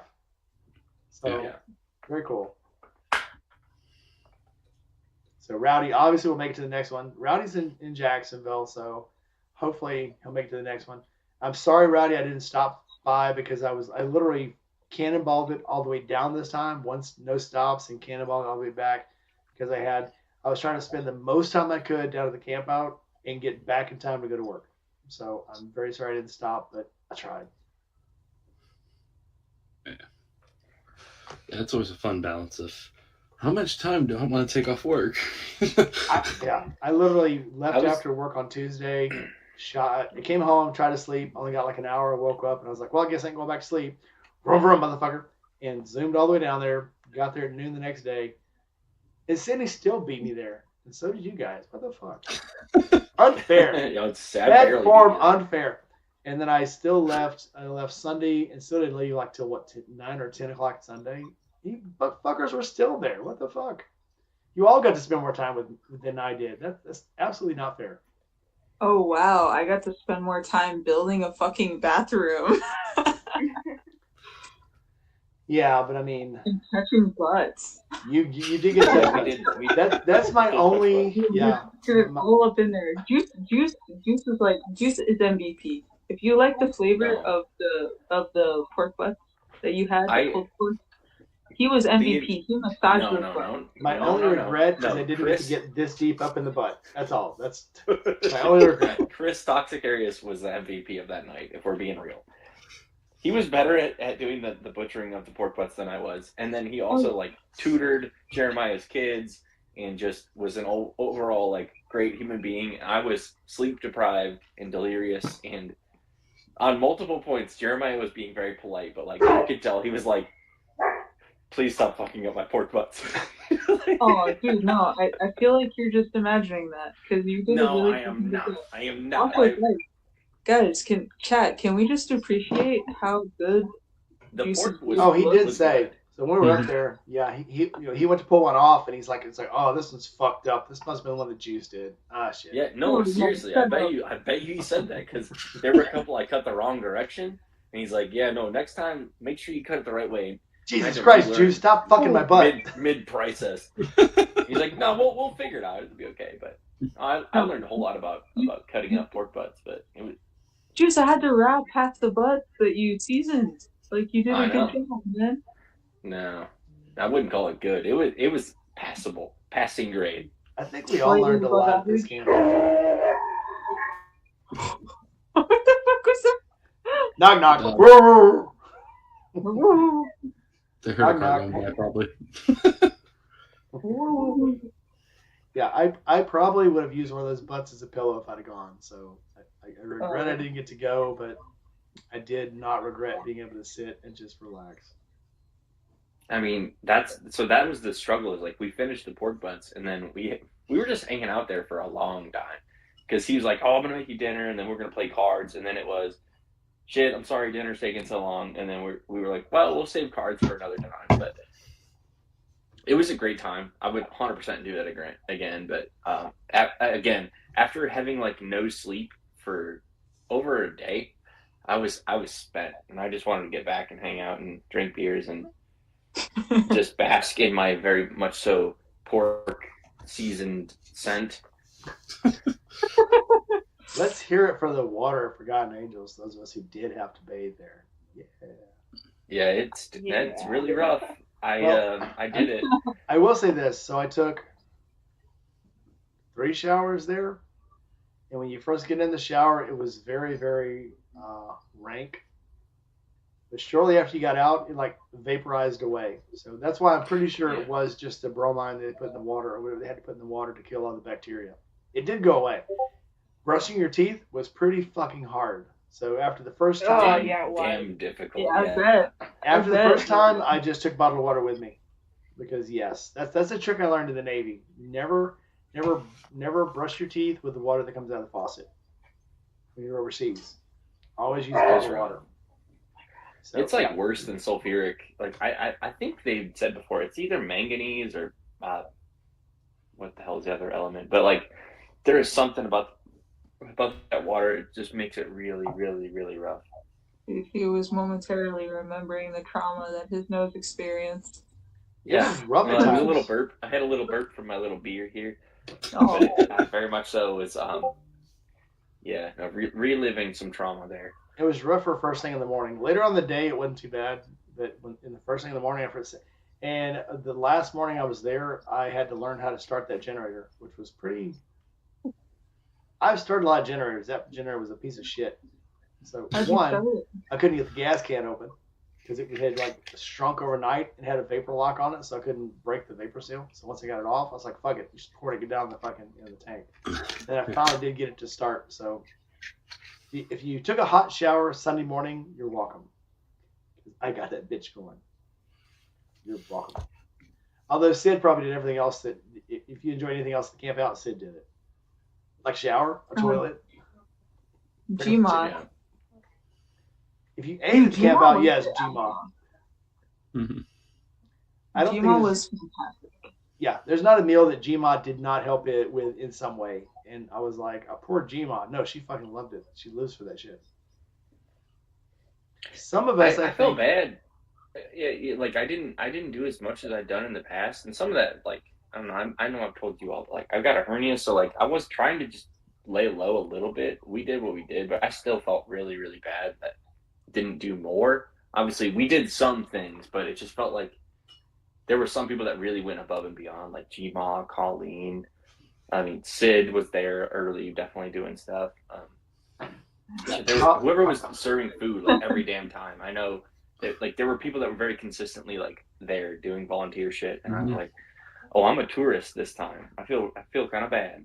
So I did fuck something up very badly there, and so the last Saturday night, I did not drink all my rum. I literally had a full half gallon of rum, and I brought it into the Yingling hut, and Pops was in there, Colleen's dad.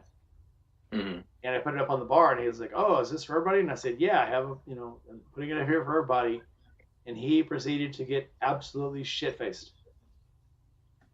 And it was my fault. No. And it was my fault because I left and he was like, "Oh, this doesn't taste like anything." And he even gave it to another dude and told him it was mixed because they thought it was mixed because it didn't really. It was spiced. It was spiced Sailor Jerry. Is what it was. Sailor Jerry is so good. It doesn't taste very strong. So they were drinking it by the glass, and poor Pops got absolutely fuck-faced. And Colleen's like, "My dad was so drunk." And I'm like, well. That lasted till, just so you know, oops. That lasted until about 5 a.m. He stayed up all fucking night. I got up the next morning, he's serving breakfast, and he's like, "Oh, yeah." I was like, "Oh, what? You stayed up all night?" "Yeah, I got the night shift." He's been up all fucking night, wasn't supposed to be in there, serving breakfast, drunk as fuck. No, he was still drunk the next morning when I got up. And I'm like, "Oh no, definitely. Yeah, Colleen, I'm so fucking sad. I'm so sorry." I'm sorry. It was my fault. Fuck you. You know, my dad's so drunk. That was sorry. Just so you guys know, the reason we know that Pops was drunk the whole night was because we were doing a D&D campaign for like a good 8 hours during the camp out. It was fantastic. And Pops in the Long time background for going, quick- stab him with your sword of fuck you. Well, see, when you get a group of paranoid people together and you try to run D&D, they question everything that's going on. So it turned out to be an 8-hour game, roughly 8 hours.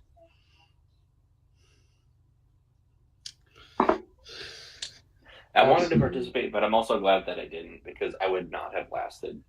Yeah. Yeah, me neither. Especially with wanting to try to do 1,000 miles the next day on the bike, that would have sucked. Yeah. Weirdly enough, I found a shortcut that I'd never found before on the way back. So usually it's about 850 miles back and forth.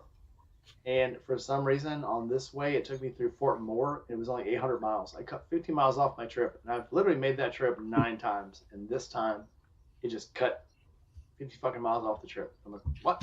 This is not a new fucking road. How did I get home so fast? Tell me your secrets. I say fast, but it still took me, it took me till 11 o'clock at night to get there. So, it was still a 14-hour trip.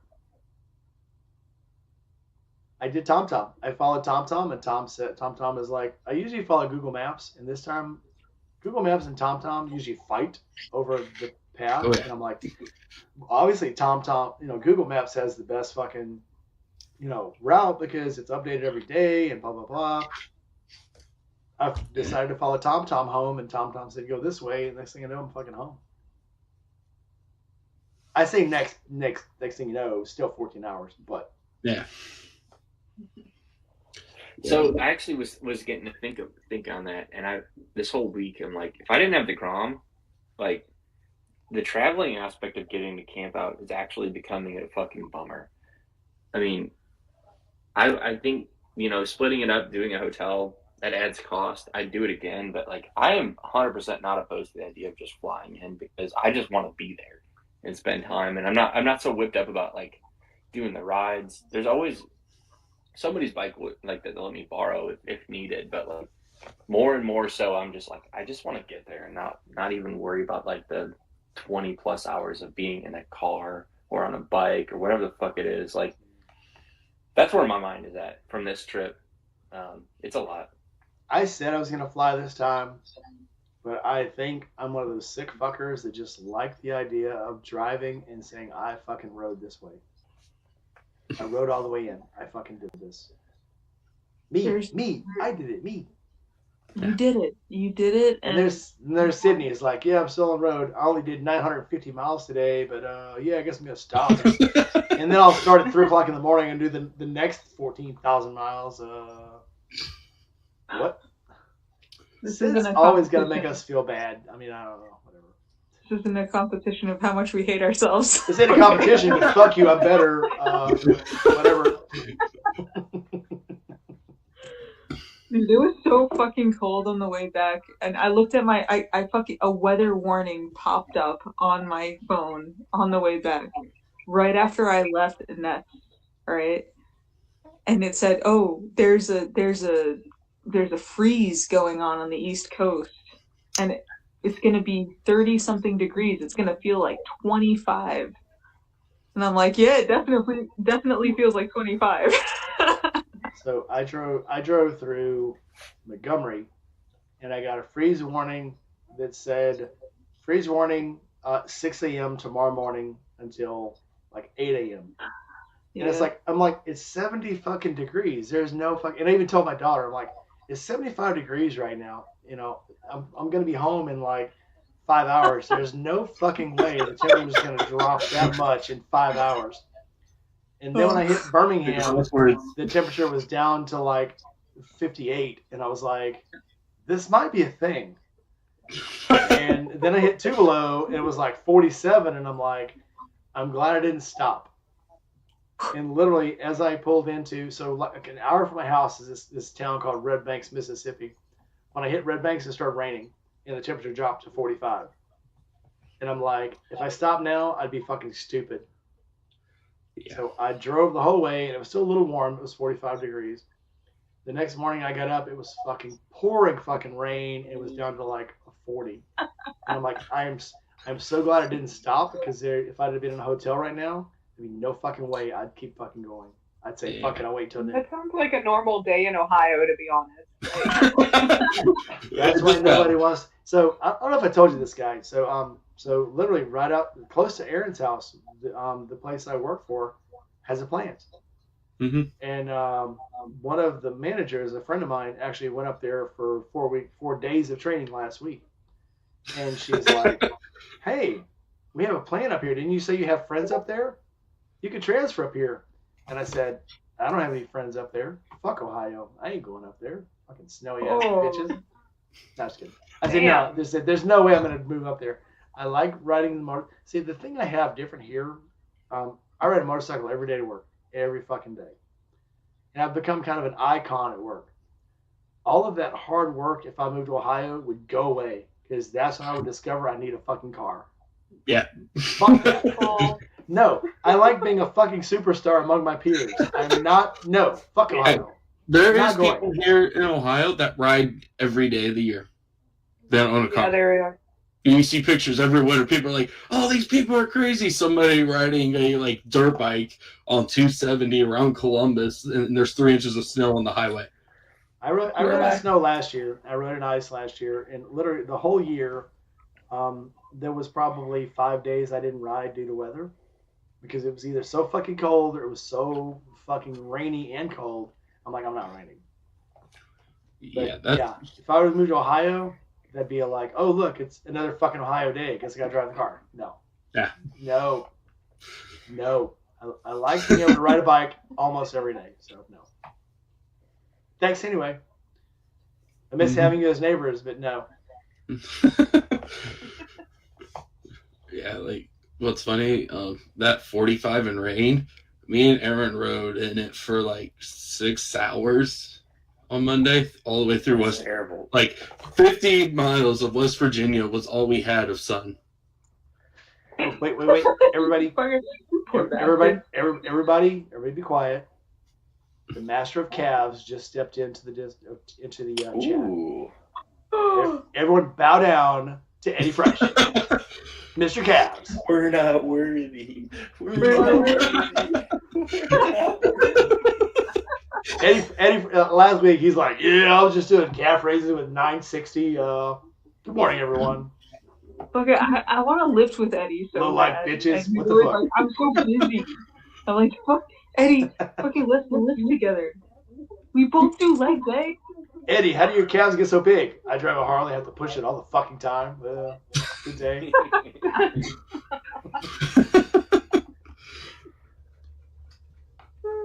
Yeah. No, I'm gonna get back to where I can squat good and do deadlifts. I gotta get back in the fucking gym. One day. I have my goals. But first I gotta get back to consistent videos. Then I'll get back to doing consistent squats. So then. Yo, Eddie, my goal is to consistently beat you in leg lifts. I would probably pay to see that, actually. Eddie, why don't we squat together? You're my guy, dude. You're my brother, man. Like, we're East Coast. We never squat together. How far is Eddie from you? I literally thought you guys were like side by side. We're like 40 minutes to an hour away from each other. So nothing. Okay, so he's on the pork roll side and you're on the Taylor ham side. Is that how it works? Oh, stop. It's all pork. You shut your mouth.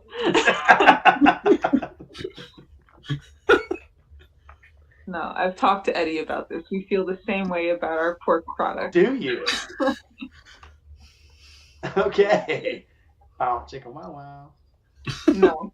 I'm just kidding. God. We both agree that it's pork roll. It's a roll of pork. Fight me. Well, you know what's okay? Speaking of fighting me, so I saw this meme.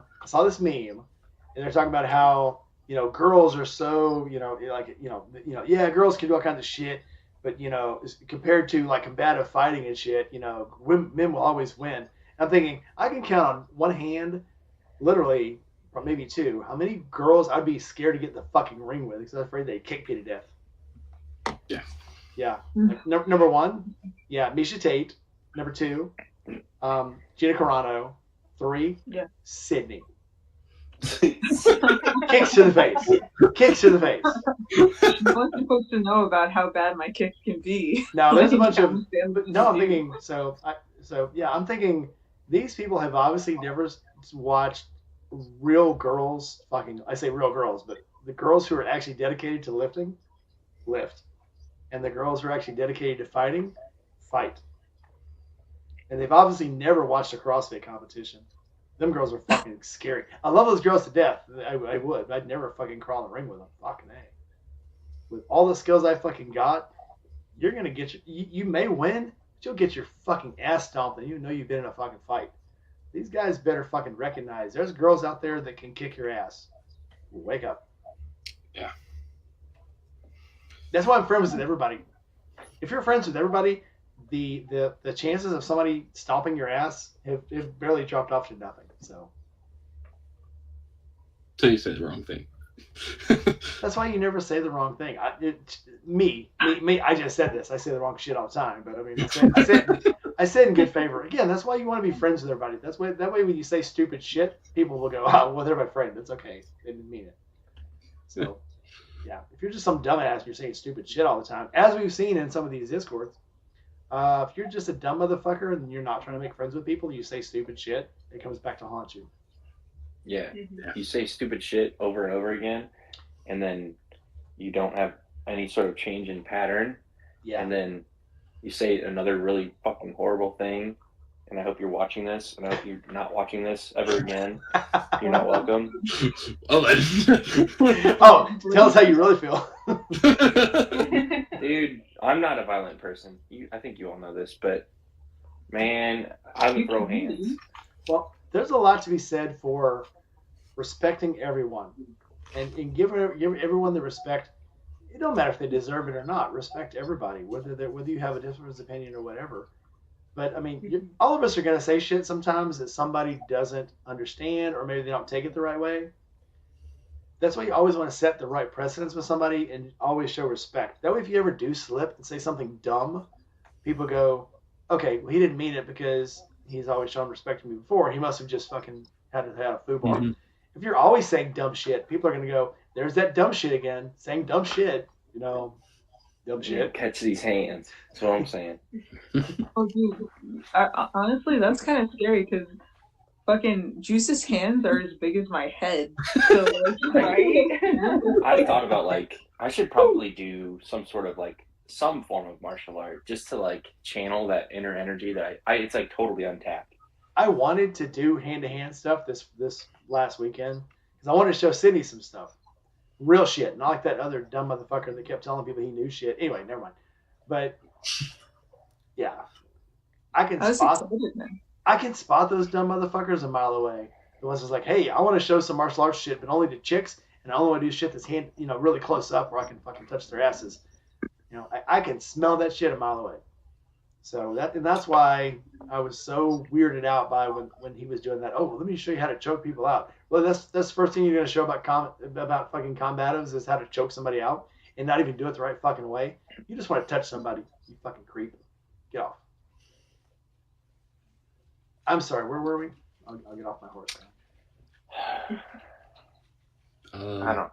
I don't know what point we were talking about our fun rides or drives back home. Hey, so we're driving back home in the snow, crashing in the fucking. Well, it snowed the next day after I got home. That was the icing on the cake. Was I'm here. I finally arrived here in Northwest Indiana, and it was fucking snowing. I'm thank God I wasn't on the bike, but I knew you all were still traveling. That's why I felt really fucking terrible. I'm like, oh God, I really hope that you get home before you even experience it, because it was not just oh wow, cute first snow. It's just a little flurry.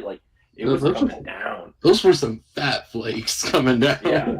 I was driving home from the store. I'm like, good Lord. Duty, guys. That's what you want. You want the fat flakes. You don't want the small flakes. No, you don't want any flakes. You want it was what? Halloween. That was the 31st. So yeah, whatever. Tuesday.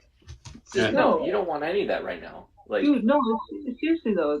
Like, if there were any flakes at all, if the flakes are big, that means that they're gonna melt like super fast, right? yeah, wet and heavy. Wet, yeah. So, Wet and heavy. Just and you know what? There's a joke there. I'm gonna let it be. you guys see drinks.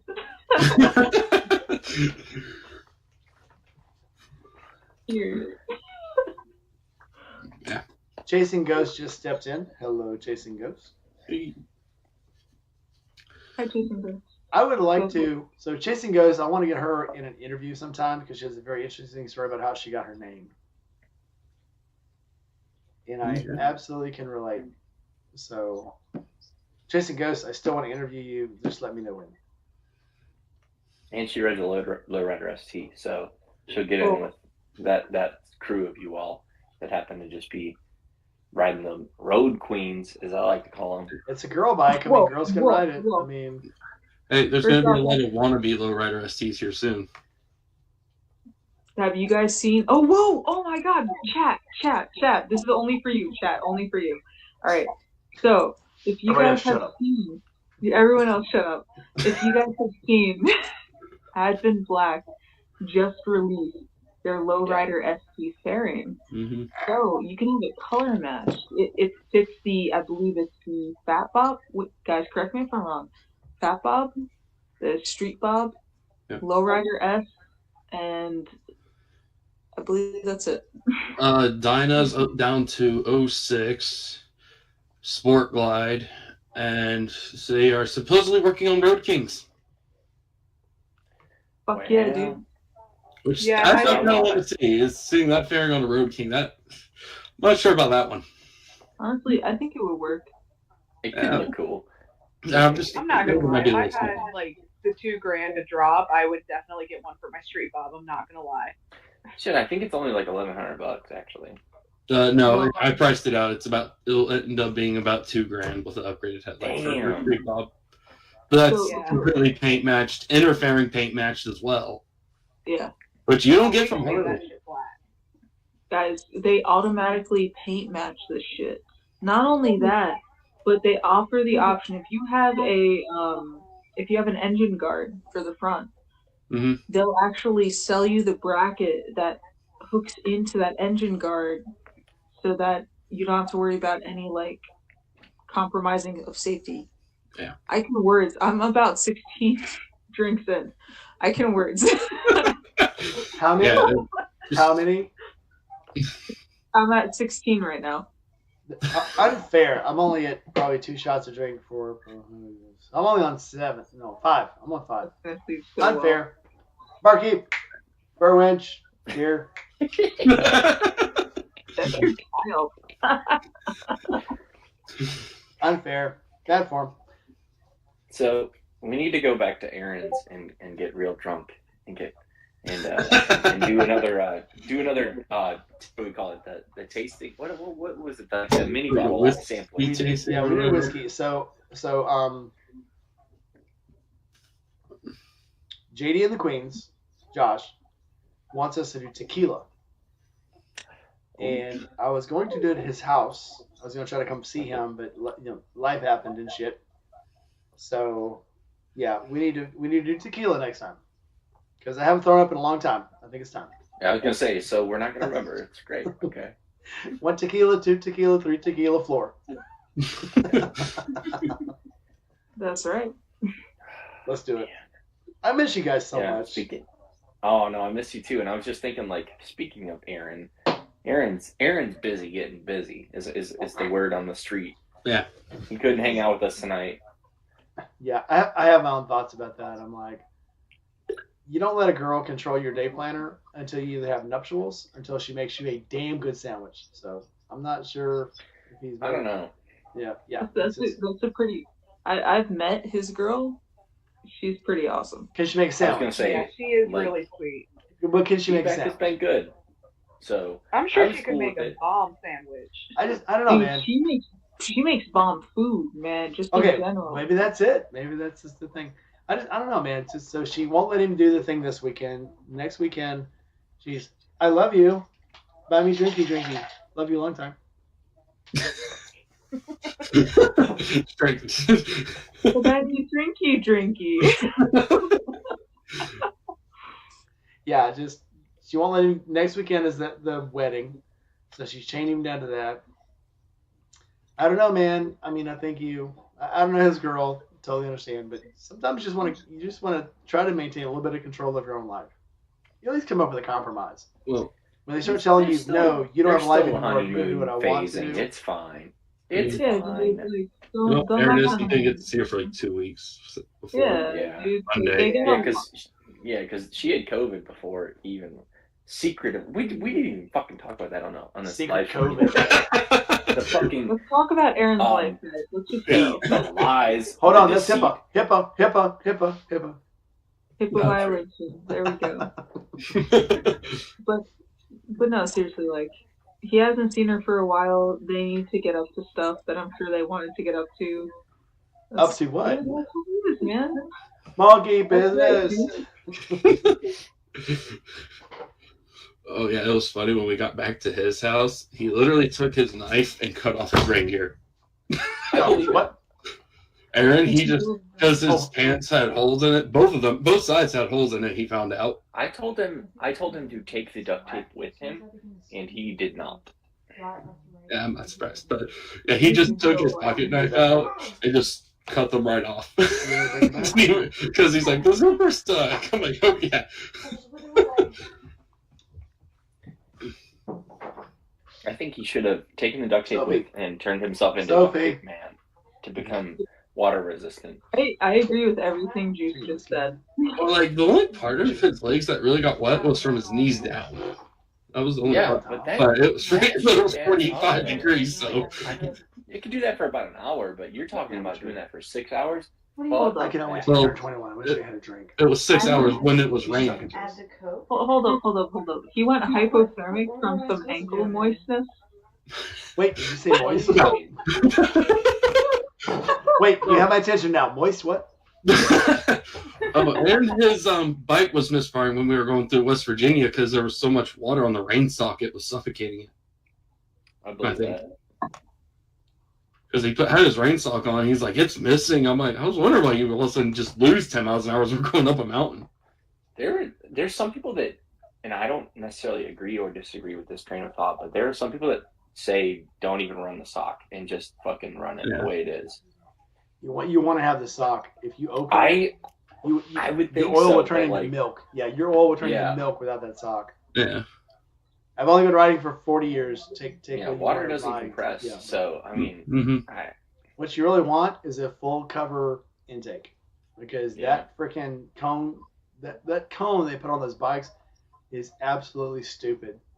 It's for show. It's fucking for show. Oh yeah, for sure. And you want a full coverage intake. Yeah, it's fucking stupid. So what you want is you want a cyclone separator intake, like most cars and bikes have. When it takes oil in, it spins it to the outside, and that's why it's in that conical shape on your car. It doesn't take it straight to the center. It takes it to the outside and spins it. What that does is spins all the moisture to the outside. It doesn't let it actually go down into your intake. Those cones, all they fucking do is they don't care. And there's so much fucking turbulence. I can't even believe they make fucking good horsepower with them. I mean, what's a Harley? They don't make good horsepower. Stupid Harleys. Hey. Yes, Juice, tell us how good those Harleys run. Go on.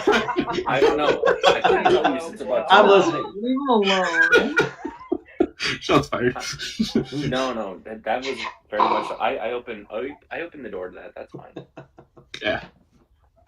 No, I'm like everybody, and there were a couple people at Camp Out that like asked me about like, oh hey, how's the bikes coming along? I'm like, I haven't even fucking touched it because what happened was Harley. And I'm like, I could keep diving into it and throwing money at it, but I'm I'm fucking dumb. Like, what do I know? Like, Yeah. if I could keep spending money on it, that's great. But also, I'm not made out of money, believe it or not. YouTube does not pay money for me right now, so. My parts are expensive. Mm-hmm. Side note, so Zach was just saying how small the beer looks in his hand. This is actually a thing. It's That's a tall can too. It's a thin tall can. That's so if any of you guys ever seen giant. Is any of you guys ever seen the pictures that have Andre the Giant holding a regular sized beer can? Yeah. Dude, it looks like a fucking V8 can. Like maybe like that might do it some justice if you just kind of imagine the bottom of the can is over there. But like I can't remember who it was. It was Roddy Piper, one of the guys, Diamond Dallas Page, when they were an intern at WWF. He got tagged with taking Andre the Giant out in like Atlanta somewhere to show him the town, since he was from that town. He took him to one of the college bars. No. This is the better story. He asked them if they had a bar trash can in the back that was clean, that they could just put beer in it for him, because they kept drinking these little bitty pints, and it was literally, to him it was like a fucking juice cup. So he had him fill up a trash can full of beer, little 1 gallon trash cans, and that's what he was drinking out of, his 1 gallon trash cans. That's crazy. That's nuts, but also on par. He went 460? He was a big motherfucker. Big boy. Yeah. Oh yeah. Such a nice guy though. Any story you read about him, he was so nice. We can go into a ton of that shit, but yeah, he was basically, that's how, when Hulk Hogan won the title from him, it was supposed to be a regular title match, and Andre had was thinking about retiring. And he said they were out there wrestling. This is from Hulk Hogan. This is in his autobiography. They were out there wrestling, and when they tied up, he leaned over to him. He leaned over to Hulk Hogan and said, "Pin me. It's yours. Take it."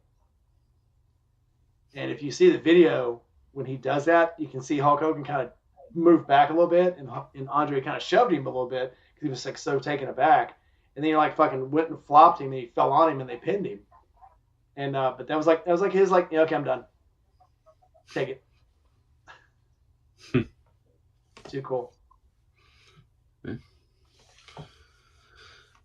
Little baby beers.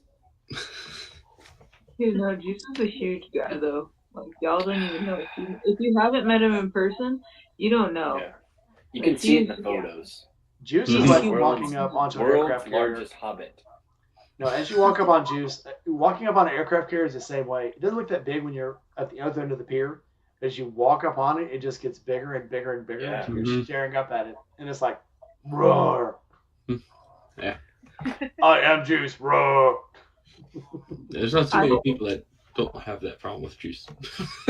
All right, so I've been hugged by Juice before, and it was like getting engulfed by a hot No, it's like a giant warm blanket. So I'm gonna say, like, I'm a hugger. I always tell people that, like, yes. I'm a hugger. Mm-hmm. But what I really mean by that is, like, I'm an embracer. Like, it's not just that quick little, like, no, get in here. Just get over. Come here, you big lug. Come here, you little fuck. Get in here. Let me smother you a little bit. Yeah. I hug people like it's the last time I'm ever gonna see them, and that's the way I think about it every fucking time, because you never fucking know. And that's the way I live my life. And you know what I learned though?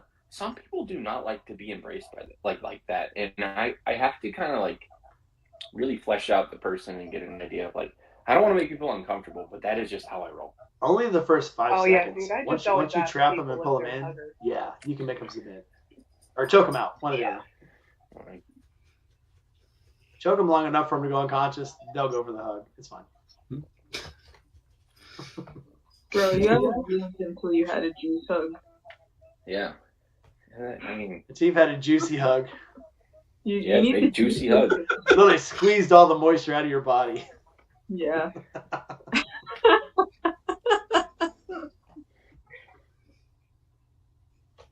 You guys in the comments have any questions? Fire them off now. If you want hugs, we'll schedule them. Normally we would have someone watching the comments. I'm not even looking at the comments. I'm sorry, guys. If you had any comments, it's Sid's job, but she's had like 30 fucking drinks tonight. So yeah, good luck, bitches. 99. Not happening.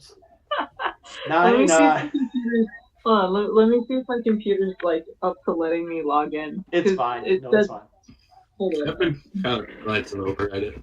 I'm gonna I try. don't see much, but I'll try for you, chat. Chat, you're the best. I like that Sprinkle Cycle says, I don't like to be manhandled. Put me down. I thought that he does like to Oh, be manhandled. no. It's not about being No, manhandled. it says I don't. Who doesn't like to be manhandled? At least for the second time. You may like it the first time, but a girl on you. I mean, come on. Oh, what? You've heard of like the nursery rhymes like Mother Goose? I am Father Goose. Like you want me in your story. Come here. Yes. Bring it in. Oh, dude. I am the Papa Goose. He gives the best hugs. Like, there's no debate. Like, he like, you're just surrounded by the juice. Come drown in the juice.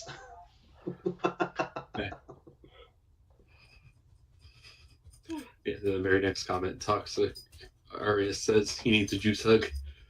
Yeah, Zach, yeah, for those of you who do not like watching people get drunk, you're on the wrong fucking chat. Sorry. Oh, yeah, there's that too. Well, if you don't like watching people drink, you've got Annette and Devin because they're dry. They're keeping us sane. Sober homies. They pull us back in. Like, so that's what I've been drinking. Yeah, they were our mommy and daddy during the whiskey tasting.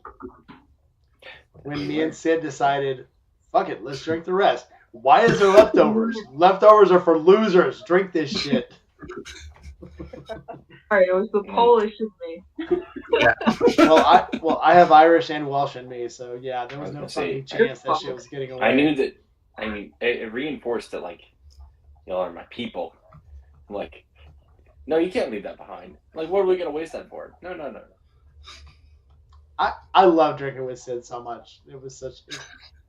I love drinking with you, man. Well, I had said this during the camp out, but it was like I felt so sad during the camp out because I had to share you guys.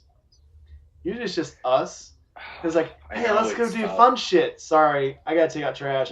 Sorry, I have to go help with the food. And I'm like, but yeah. When it was just us, like we went to the Ohio meetup was so fun.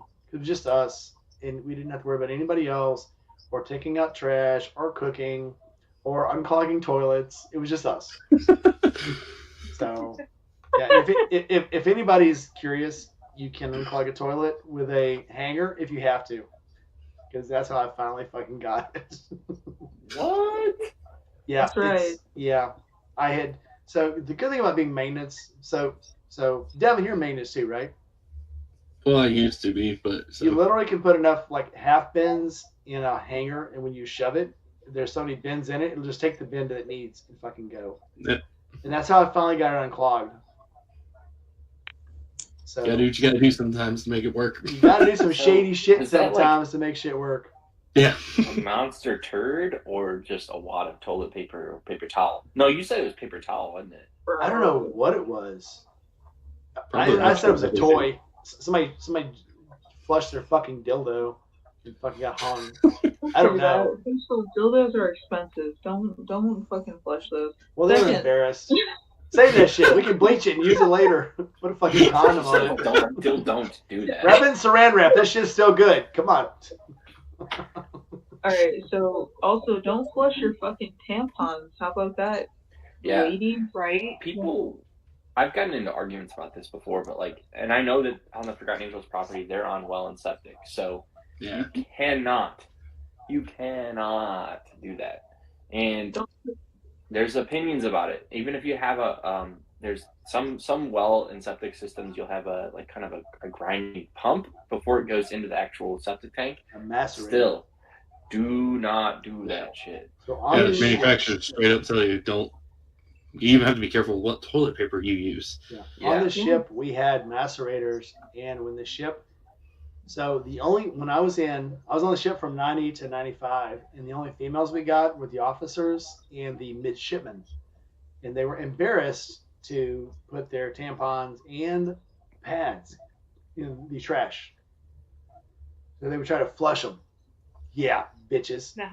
So What are you afraid about? it would clog up. It even says on the packaging to not flush those things down the toilet. Like, Dang, so picture this. You've got some chick that grew up in upper New Hampshire somewhere, fucking rich, had her own fucking maid to come empty her fucking trash. Now she has to share the trash can and the toilet with 5 other women. And she's like, oh my God, these women will fucking die if they learned I had a fucking period. I'm being fucking facetious here. But, so instead of putting it in the trash like normal fucking people do in the waxed little fucking brown bag, that's why we fucking put it there. You dumb bitches. When we learned you were coming on the ship, we had to put the fucking bag in there for you, you stupid cunts. And they won't fucking use it. So, not fucking kidding. They're like, hey, we're getting women on the ship. And I'm like, why? And they're like, well, these women come on the ship, and it's only going to be officers and these fucking midshipmen. And they're like, we're going to get, what they call them, feminine need receptacles. These little square boxes that went on the side of the fucking stalls and had waxed paper bags that you put in them. Yeah, and those paper bags are amazing. Yeah, and I'm like, we had to fucking go get those from Servmart, a special fucking Servmart run to get these because these chicks were coming on in 3 days. Go put these things on the wall, and they don't fucking use them. So I was in the wardroom at that time. So I was the wardroom steward. I was the one that had to. There's a backstory to this. Let's say the third time I actually had to go work in the wardroom. The first time you work on the mess decks. Second time I had to work in the chief's mess. The third time I was not supposed to go cranking because I was E4, plus I was also warfare qualified. And they're like, we need people to work the wardroom because we're out of fucking people to treat like bitches. So you can be the steward. Well, the steward is the one who works up in the wardroom and tells all the other people what to do.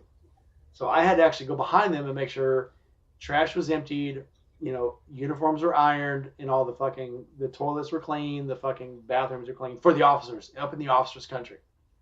And I go in there and I'm like, what, is none of these fucking women having periods? What, are they fucking all taking pills and won't take their fucking little blue pill? What the fuck?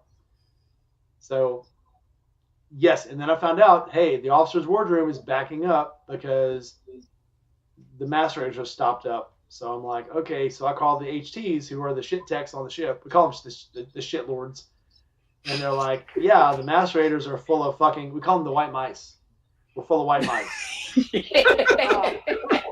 Because they're flushing their tampons. And so worse than me, I just had to go tell the butter bar, which was the senior enlisted or the senior officer ensign on board. I had to go tell him. They call him the Bull because he's the senior officer 01. He had to go tell all the other women, stop flushing your tampons. And it was this little dude. He was like 5'6", and he had to go tell these women. Brought them all to the officers' wardroom where they all eat, and had to tell them, okay, well, if you women are on your periods, you have to. So what happens? Okay, so anyway, and he's like choking it out, and I'm like, I step forward and go, if you girls are on your periods, please store your tampons in the brown receptacles that we bought for you, because you're the reason why you can't use your toilet right now. And they're all like, oh. I didn't do that. Oh, who did that? What dumb bitch did that? Yeah. Oh, I'll slap them. I'll slap them like a bitch they are. Mm-hmm. So I know it's all you dumb bitches because I haven't seen in a month. I haven't seen any fucking tampons, dumb bitches. Because I gotta clean your shit up. So anyway, side story. How do we get to this story? I don't know. I don't even know. I'm gonna claim. Talk about cleaning up toilets. I'm gonna claim Sydney's thing and say I've had weight. I mean. Had a few drinks. Side nuts. Yep, taking out shit with a hanger. I'm sorry, I'm not watching the chat again. Hi guys, Toxicarius, thanks for coming in. Love you, live all you guys, and I'm so. I did get to see Toxicarius again this time, so I actually did get to see this. It's just so weird. Dry Heat Doug, I hope you make it one day because all these people you get to meet on here, you become their friends. Oh shit, is Doug still in the chat? Yeah, Doug is still here. Well, the thing, I didn't record any of it because I didn't really want to make it like I did this thing and it's really fucking cool, but since Doug is here and he's listening right now, I'm gonna save myself a conversation with him and just say like, I ended up giving Jerry the exhaust for the monkey / Grom. So we had talked about it before, but like, I did the damn thing we talked about. End of conversation. Cheers.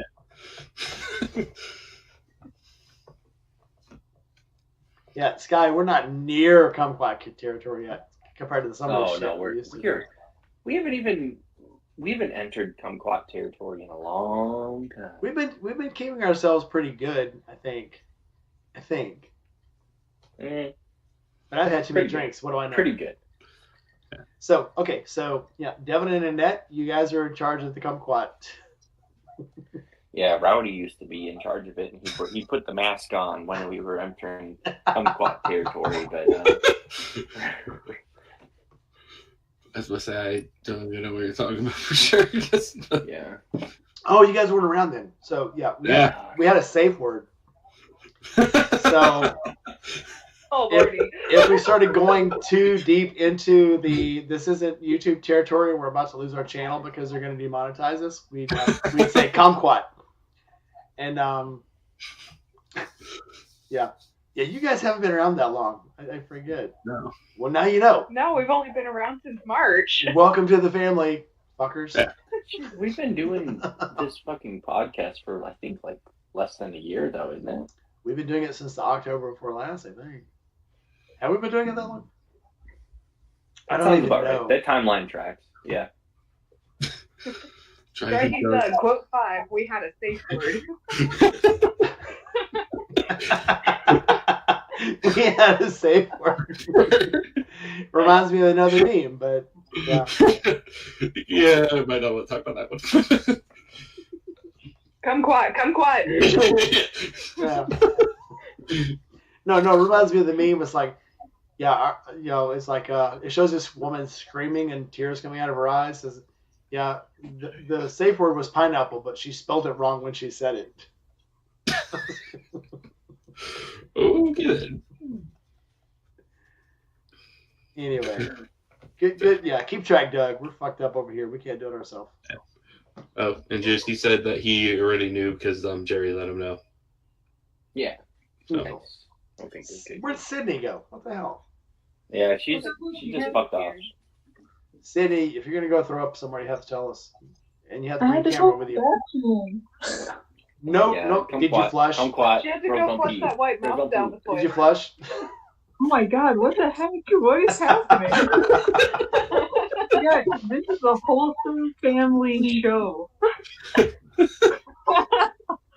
Okay, first off, what were we talking about? First off, what are you drinking?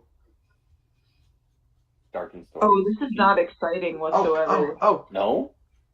No, all right. So whenever I have an injury or like a broken bone or whatever or fractured anything, I'll have a collagen and calcium mixture that I put into water, which I drink. And that's what this is actually. I made this. So it looks exciting. Really it tastes like shit. It tastes like shit. Let's be honest. I want to know how you. Never mind. I don't want to know. Never mind. How I do what? Press on. Keep going. Okay. What? Okay. She's like, that tastes like shit with corn. Yes. No, wait, not corn. Hang on. Hominy. That's hominy. That's not it. Okay. So imagine if you were just like eating a bunch of nails and ground up bone. That is what this tastes like. No. That's terrible. Ew. That actually kind of sounds good. What the hell? Of course, that was the name. That doesn't sound like shit at all. Bring me the bottle. Maybe people like shit. That might be a weird military thing because my dad likes some weird drinks too. Like he used to always joke around like, oh yeah, I used to put like 3 raw eggs and a bunch of other stuff in and have that for breakfast. I'm like, no thank you. So just pounding it down. Oh no. When I was in high school, no. I dated this girl who we went to see her grandpa who lived in Galveston. And when I get there, he's drinking milk. And I'm like, oh, you drink a lot of milk? He's like, oh, this is milk and vodka. It helps me sleep. Yeah. He's like, have you ever drank milk and vodka? And I'm like, I can't. Here I'm 17 years old. No, I can't say I have. He's like, it's good for you. It'll help you sleep. I'm like, okay. It's so good. He was not wrong. Milk and vodka is fucking spectacular. Oh, it's so It's good. amazing. It It is so good. Yes. Bro. Take a word on that. Speaking of weird drinks, not weird drinks. So, Juice, you did have the Old Smoky butter pecan with me.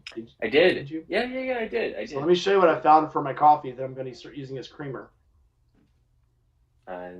Which In the I morning? can't read the mint chocolate chip. Is that mint chocolate chip? Yes. Mm-hmm. Mint chocolate chip moonshine. So good. I'm going to start putting Well, that in we my use the term coffee. moonshine loosely there. I'm pretty sure that's like just malt liquor, It's like a maybe vodka. concentrated. Yeah, It's like a and vodka. it's It not true is- moonshine.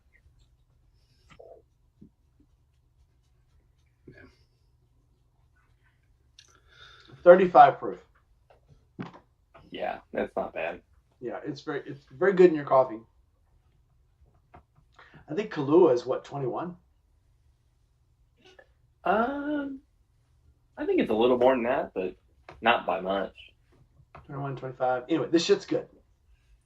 So tomorrow morning we're having guests over. I'm going to make my hash brown casserole and eggs and mimosas.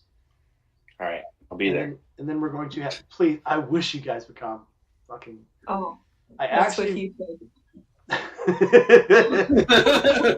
Sounds like suicide. I'm doing it wrong. I don't know. Fuck. Here we go. Oh, the juice. Yeah. I miss you guys so much. I wish you would come by. It'd be fucking. You're like an Mike. 8-hour ride from me. I could probably make that happen. Well, that's when you know it's time to go because it won't stay in. What? What? Oh. No, I wish you guys would come visit. It'd be awesome. I was planning on making a hash brown casserole on this one. I was like, yeah, we're fucking 5 minutes from Walmart. I'll go grab a bunch of hash browns and we'll make a hash brown casserole, some onions, and throw some mushrooms in it, some garlic, and So good. no, didn't fucking happen. Mm. Next time, I know Goon once said he wants to sell some shirts and shit. This next time, I'm not planning on doing anything but helping with the cooking. I'm gonna make some hash brown casseroles. I'm gonna make some Dutch babies.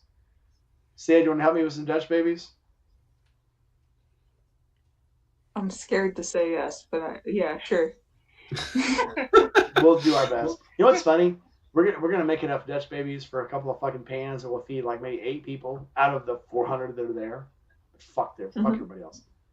You want some Rainy Rider and some fucking Sid fucking food? Get up early, bitches, or else. That's how it's gonna work. Oh, dude, I'm ready to cook. I love cooking. Yeah. But you guys gotta come visit.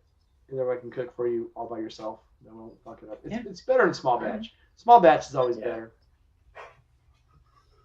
So saith the microbreweries. And whatever else small batch shit is. I don't know. We love you, chat. I'm just saying. Who loves I love us? the chat. Pinky out.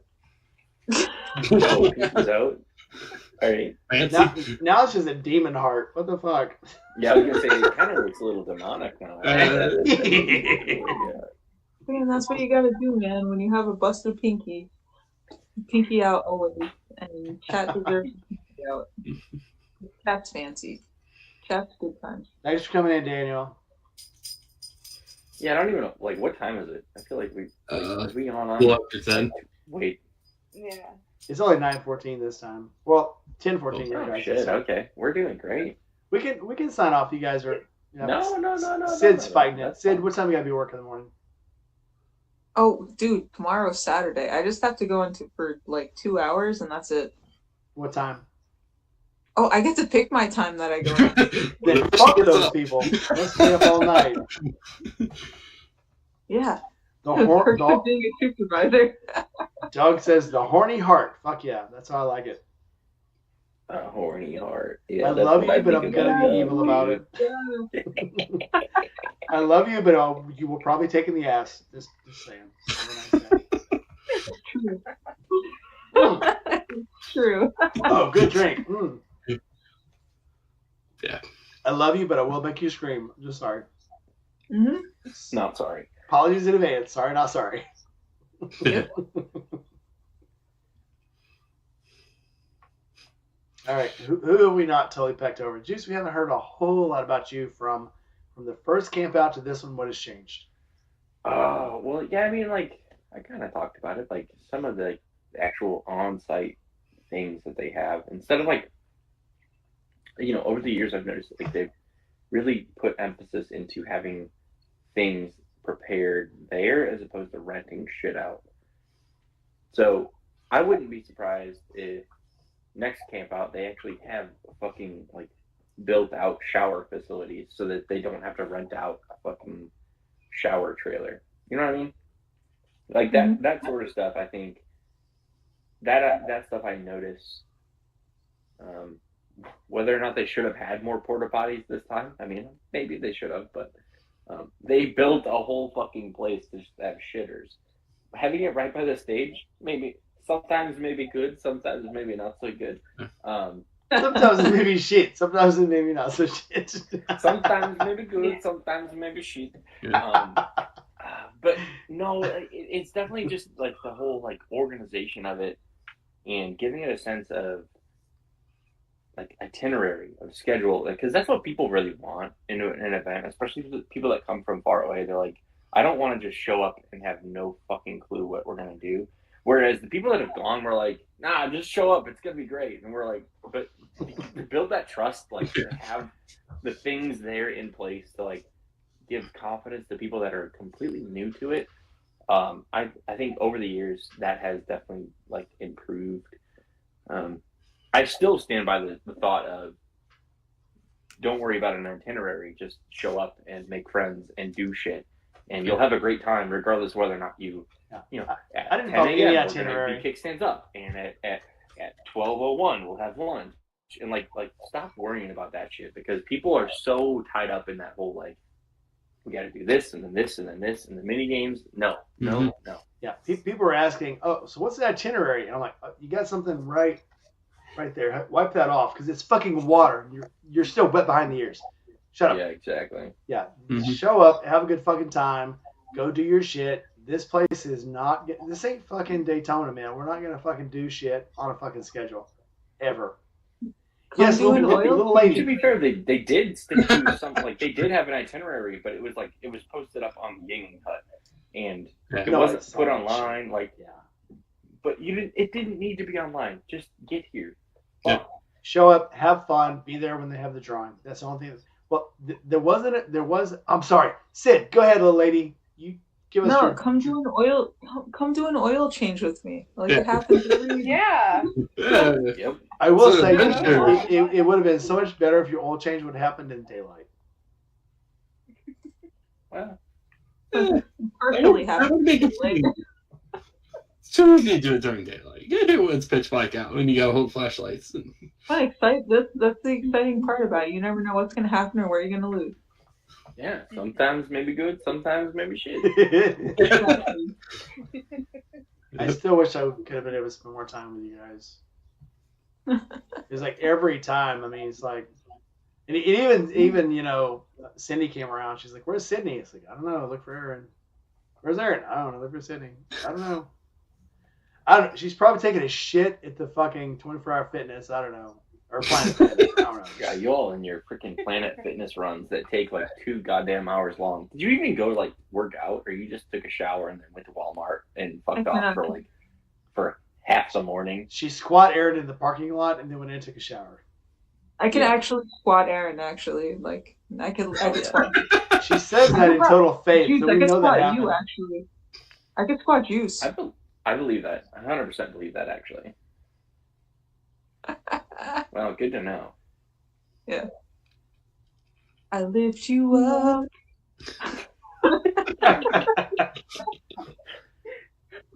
Yeah. Oh God. Stop with the Whitney. She coked out. Yeah. Sorry, Whitney, love you, but fucking, we'd still be loving you if you laid off the coke. Sorry.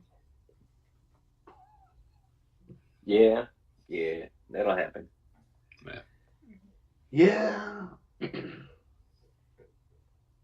All right, so let's talk about downsides from the camp out. Juice, what do you want to have changed from next time? Quote 6. I can squat juice. Squat juice. Is that what you're injecting in your ass or in your fucking? Go ahead.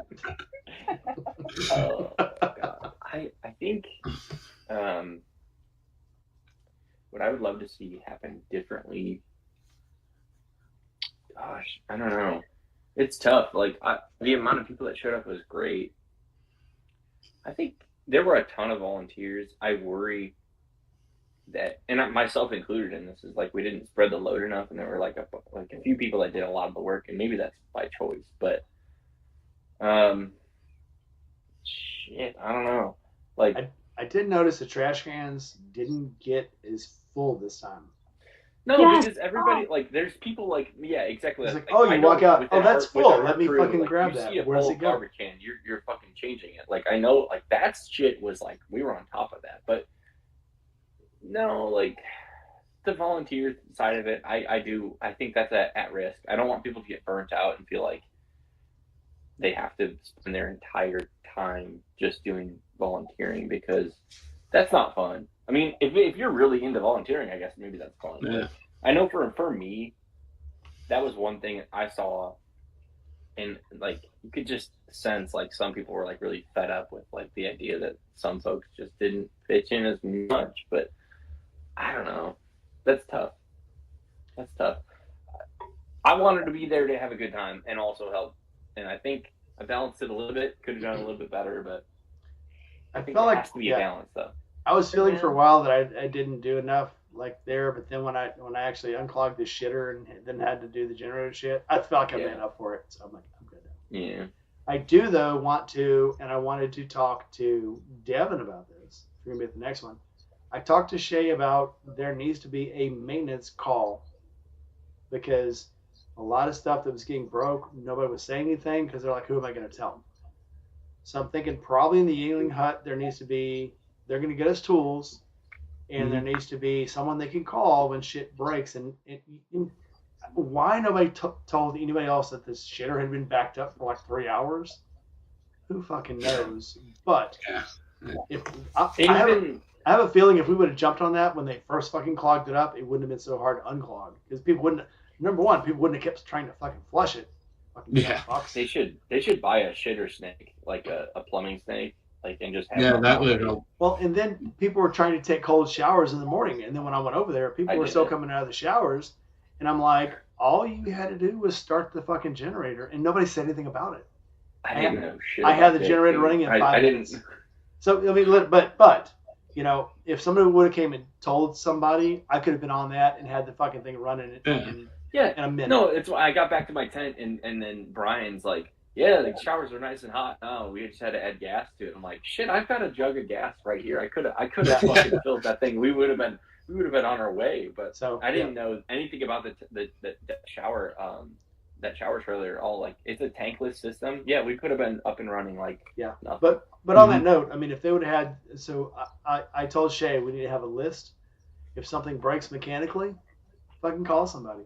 And I'm absolutely willing to be on the fucking call list in the middle of the fucking night, because we're all there to have a good time. And if somebody has to go take, you know, if 10 people go over there, if one person goes there and takes a cold fucking shower, that's too much. That's too many fucking people. It was an experience. It was very cold. Tell me about it, baby. I very much so. I have taken some. Like, I've taken cold showers at like 40 degrees. I've taken showers at 120 degrees. No fucking fun. No bueno. Dude, so yeah, we were in the desert. The fucking water. So they had 500-gallon water tanks above ground, 140 degrees outside, and you would turn the nozzle as tight as it would fucking go to make a stream, a fucking spray, and then get as low in the shower as you could, where it would kind of cool off before it hit your fucking body, and took off all the fucking hair. As hairy as my dumb ass is, I lost fucking hair overseas because it was scalded right off your fucking body. Anyway, side note: if they had somebody to call, nobody wouldn't have had to take a cold shower. Yeah. I guess the other thing that I was thinking about for this camp out, sorry, I'm somewhat unrelated to this maintenance topic, but I think everybody's thinking it's like this camp out is getting too big, and maybe the March one will be less attended. I think that's a running theory. I don't know why do people think that necessarily. Excuse me for just a second. I have to pull a Sid. I'll be right back. But I have to go change my tampon. My thinking is it's not going to be free. Like the next step in this lineage is like actually having paid entry. Mm-hmm. Yeah, that'll help. I think they were talking about a little. Yeah, I mean, if they did $20, I mean that would help cover a lot of costs for a lot. Bro, even just $15. Yeah. $15 would be wondrous. Right. I feel like one of the other things that could be fixed too is like just kind of like how they set everywhere for people to like sleep, like where they put the campers, maybe limiting how many campers can actually come, and then everyone else has to either do a tent or go find a hotel room somewhere. You know, it got really crowded this time. Yeah. I think you know what I kind of feel like compared to the first March camp out that I went to, this was less crowded than that. Really? Yeah. The March 2022 was also really, really wild. And that's why comparatively I think we had probably just as many, if not slightly more people, and it wasn't as chaotic, which I think just kind of speaks to people understand the order of things now. But like there's still a lot of opportunity to improve. Oh yeah, I mean it's a growing event. What's their 6th time doing it now? Right. There's gonna be growing pains every year, like no matter what. Mm-hmm. But they are taking notes every year and making adjustments. So I mean, they're at least doing that. They're trying to make adjustments when they can, when and where they can. Like with the toilet house, that was a major improvement over last year. You know, yeah, that really was. Or March. You know, it'd be great. An area for where volunteers can sleep, like where we set up our tents, so that we don't have to worry about someone playing heavy metal music. Yeah. Like, okay, I can understand 12 a.m., but 2 a.m. Come on. Yeah, we had some. I can tell, and I didn't really. I will say I'm shameless in that like I didn't even go up and say hi to those folks, but like we had some freaking brother kind of Harley Davidson rider folks like right by our tent, and they didn't keep me up, but I know they kept you all up, so I feel really bad. Hey man, like honestly, the earplugs kind of helped out a lot. So like I can't complain too much, but I think that when I was experiencing that period of time of trying to fall asleep before the earplugs, I was like, it would be really helpful, like an area for volunteers to sleep so that they wouldn't be kept up by a bunch of the noise. Even I think bigger picture than that, like a quiet area. Whereas like you're the type of camper person that just doesn't stay up like past the other have like an actual area that's like past 10:30, it's quiet. Like yeah, that'd be great. Would make sense. Yeah, the early bird area. That's something we have to advocate for that though. Like we can't just say it on this particular live stream. Like that's something we should say, and I bet you there's a good bunch of people that'd be like, yeah, I really love that idea a lot. Yeah. Shay was telling me before I left, any ideas, email her because they're building a list. Yeah. What I know, so getting there early, I got there Wednesday, and Wednesday night there was literally so much weed everywhere, and I was like, holy shit, is this gonna be the camp out where everybody fucking does weed the entire weekend? And Thursday night, none. We were like yeah, I did notice this time around there definitely didn't seem like there was as many people smoking weed. I think Wednesday night was like a free for all. Yeah, Wednesday night was like the free for all before the masses got there, and I think they just kind of curved themselves. They were like, okay, the masses get here on Thursday, we're gonna put it to the back fucking corner, and They pleased themselves very well. But I was worried about it Wednesday night. But no, they took care of it. Yeah. No, people do need to be better about not throwing their cigarette butts everywhere. So Shay posts something that she spent all day picking up cigarette butts all over the property. Last time we were so good at it. We spent that last Saturday night picking up fucking butts. And I think that the reason it didn't get picked up was because Saturday night just fucking died. Yeah. People just kind of wandered off. So there's nobody still left out. Like as in every camp out I've been to Saturday night, people were up till like 2 a.m. And then Sandy was coming out at like 1 a.m. and going, hey, if you guys are still up, do you mind picking up chairs? Do you mind going and pick up some trash? So we were all still up, and we were all still fucking not partying, but we were all still up fucking shooting shit, having a fucking blast. Yeah, we'll fucking pick up chairs, we'll pick up some cigarette butts. This time, literally the only people that were up, halfway through the fucking karaoke, the only people that were up were in the fucking England hut. Yeah. There were no shit when I went out there like midnight, a little after midnight. There were 10 people out in the fucking audience watching karaoke. Yeah, I did. This is fucking sad. After our crew went, and then I hung around. I tried to stick it out for a little while because you got to support the homies that are singing up there. But it just got to a point where I was like, I'm tired of listening to kids. And then it's like also just awkward to follow up a kid's act. Sunshine, my only sunshine. Yeah, I'm like, I'm done. Master of Puppets. I don't think. Randy's gonna sing that in March now. Oh, I fucking will. I wasn't going to. Game on now. Shit.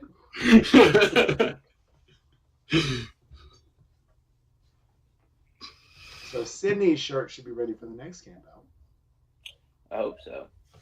Oh yeah, brother. I realized I didn't end up getting a goon shirt, and that's to my own fault because I got it from the people that were there, and I was like, hey, I want one of your shirts. So I have one of yours, I have one of NAR's, but I mistakenly did not grab one of Goon's shirts, and I know I have the inventory of Goon shirts. None of them are my size, so I fucked that up. So I have it on very good authority that there will be more shirts made.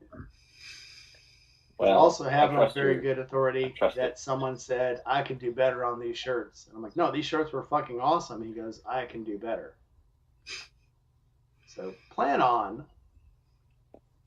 BT Doves AZ to the DZ. If you fuckers want some shirts made, make sure you put number one, put them into Vector. Convert them to Vector, and next time we're online with Steve, I mean with somebody, forward them. Because he's still in the testing phase. But yes, he absolutely says I can do a fucking better job on these shirts. I'm like, these shirts, my shirts, they turned out great. Fucking awesome. Yeah, these definitely are nice. They were fucking awesome. Dude. Yeah. Let me tell you about a shirt that just feels good against your skin. That rainy shirt? That rainy shirt? That it makes you feel moist and wet? I'm not as good at doing that yet.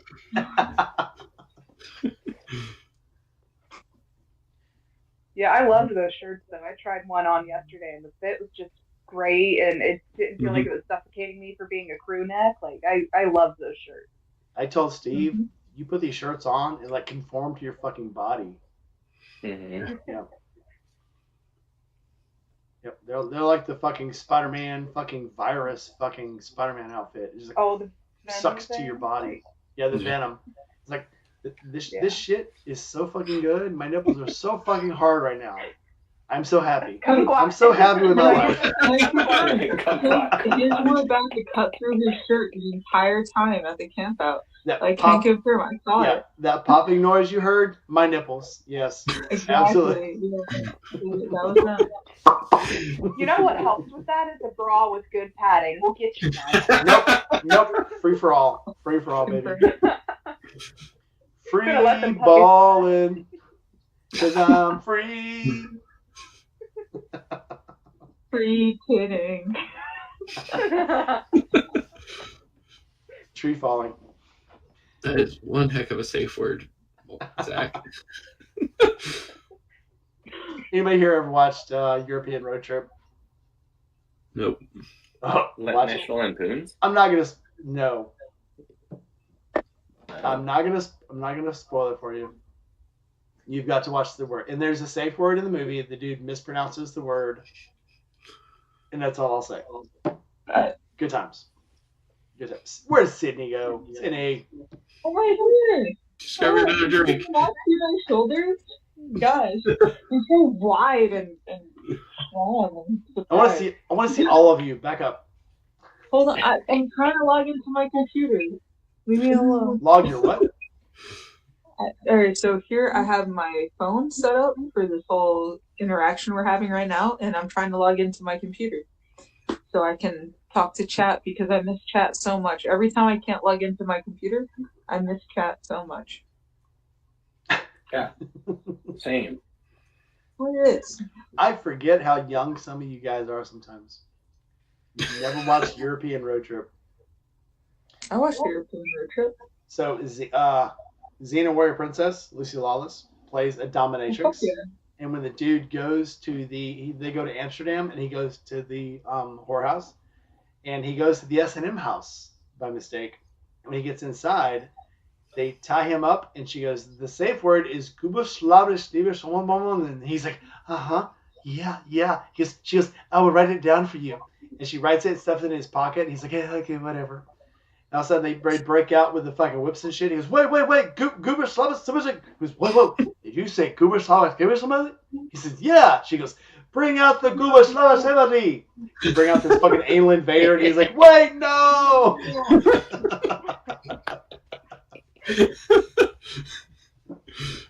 So make sure your safe word is easy enough to understand. Just saying. Sid.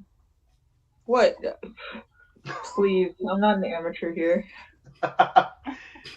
What? I would never use a safe word. I don't feel like being safe today. Bring it on. It's the most important part is the safe word. 4 fingers? Fuck. Give me the whole fist. I'm not waiting up. Amateur. Dude, the Navy is that all you got? The Navy is wild. Can't you give me the elbow? What the fuck? You know, I heard that people who get those ring tattoos where it's just like the band around their arm, that's literally just a personal record for them. Oh, wow. Wow. Wait. Yes. Good job there, girlie. Yeah. Hold on. Let me pull up chat real quick. I'm scared. Dad, I'm sorry. Oh. Speaking of another meme I saw the other day. It's like it was a picture of like this, and these two are pink, and there's little happy faces on them, and this one is a brown one, and he has an unhappy face. He's like his little sad face. I don't know what it meant. It just seemed like it was funny. Oh, you don't know what it meant? Okay. Okay. Freaking live. I'm old. I don't understand your Generation Z shit. No, you fucking know. Don't talk to me about the old fucking script. I wrote it. Don't talk to me about the ancient witchcraft. I was there when this was banned. I was there at the first kumquat.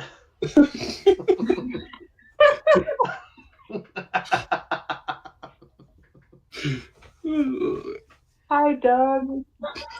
How are you doing tonight, Doug? Hi, Doug. Doug's one of my old salty homies. Yeah. So, yeah. Oh, my battle buddies. You know what's funny about military people is when you meet them, it's like you've known them your whole fucking life.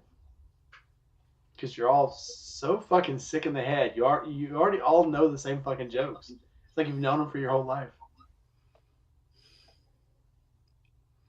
That's why Sid, I just thought you would have been military because it's like we just bonded so well.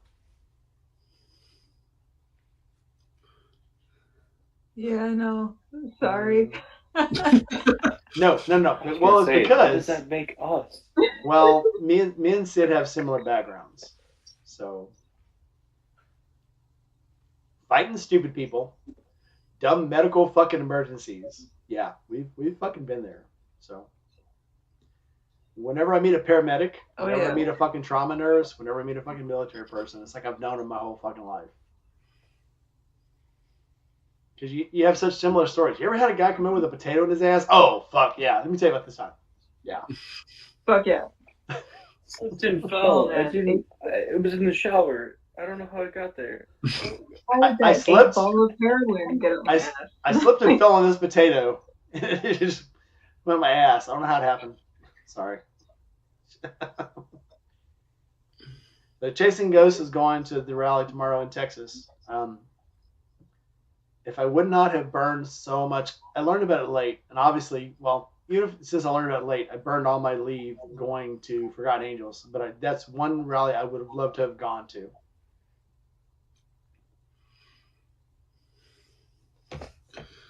Yeah. I do miss living in Texas, but I just never would move back for some reason.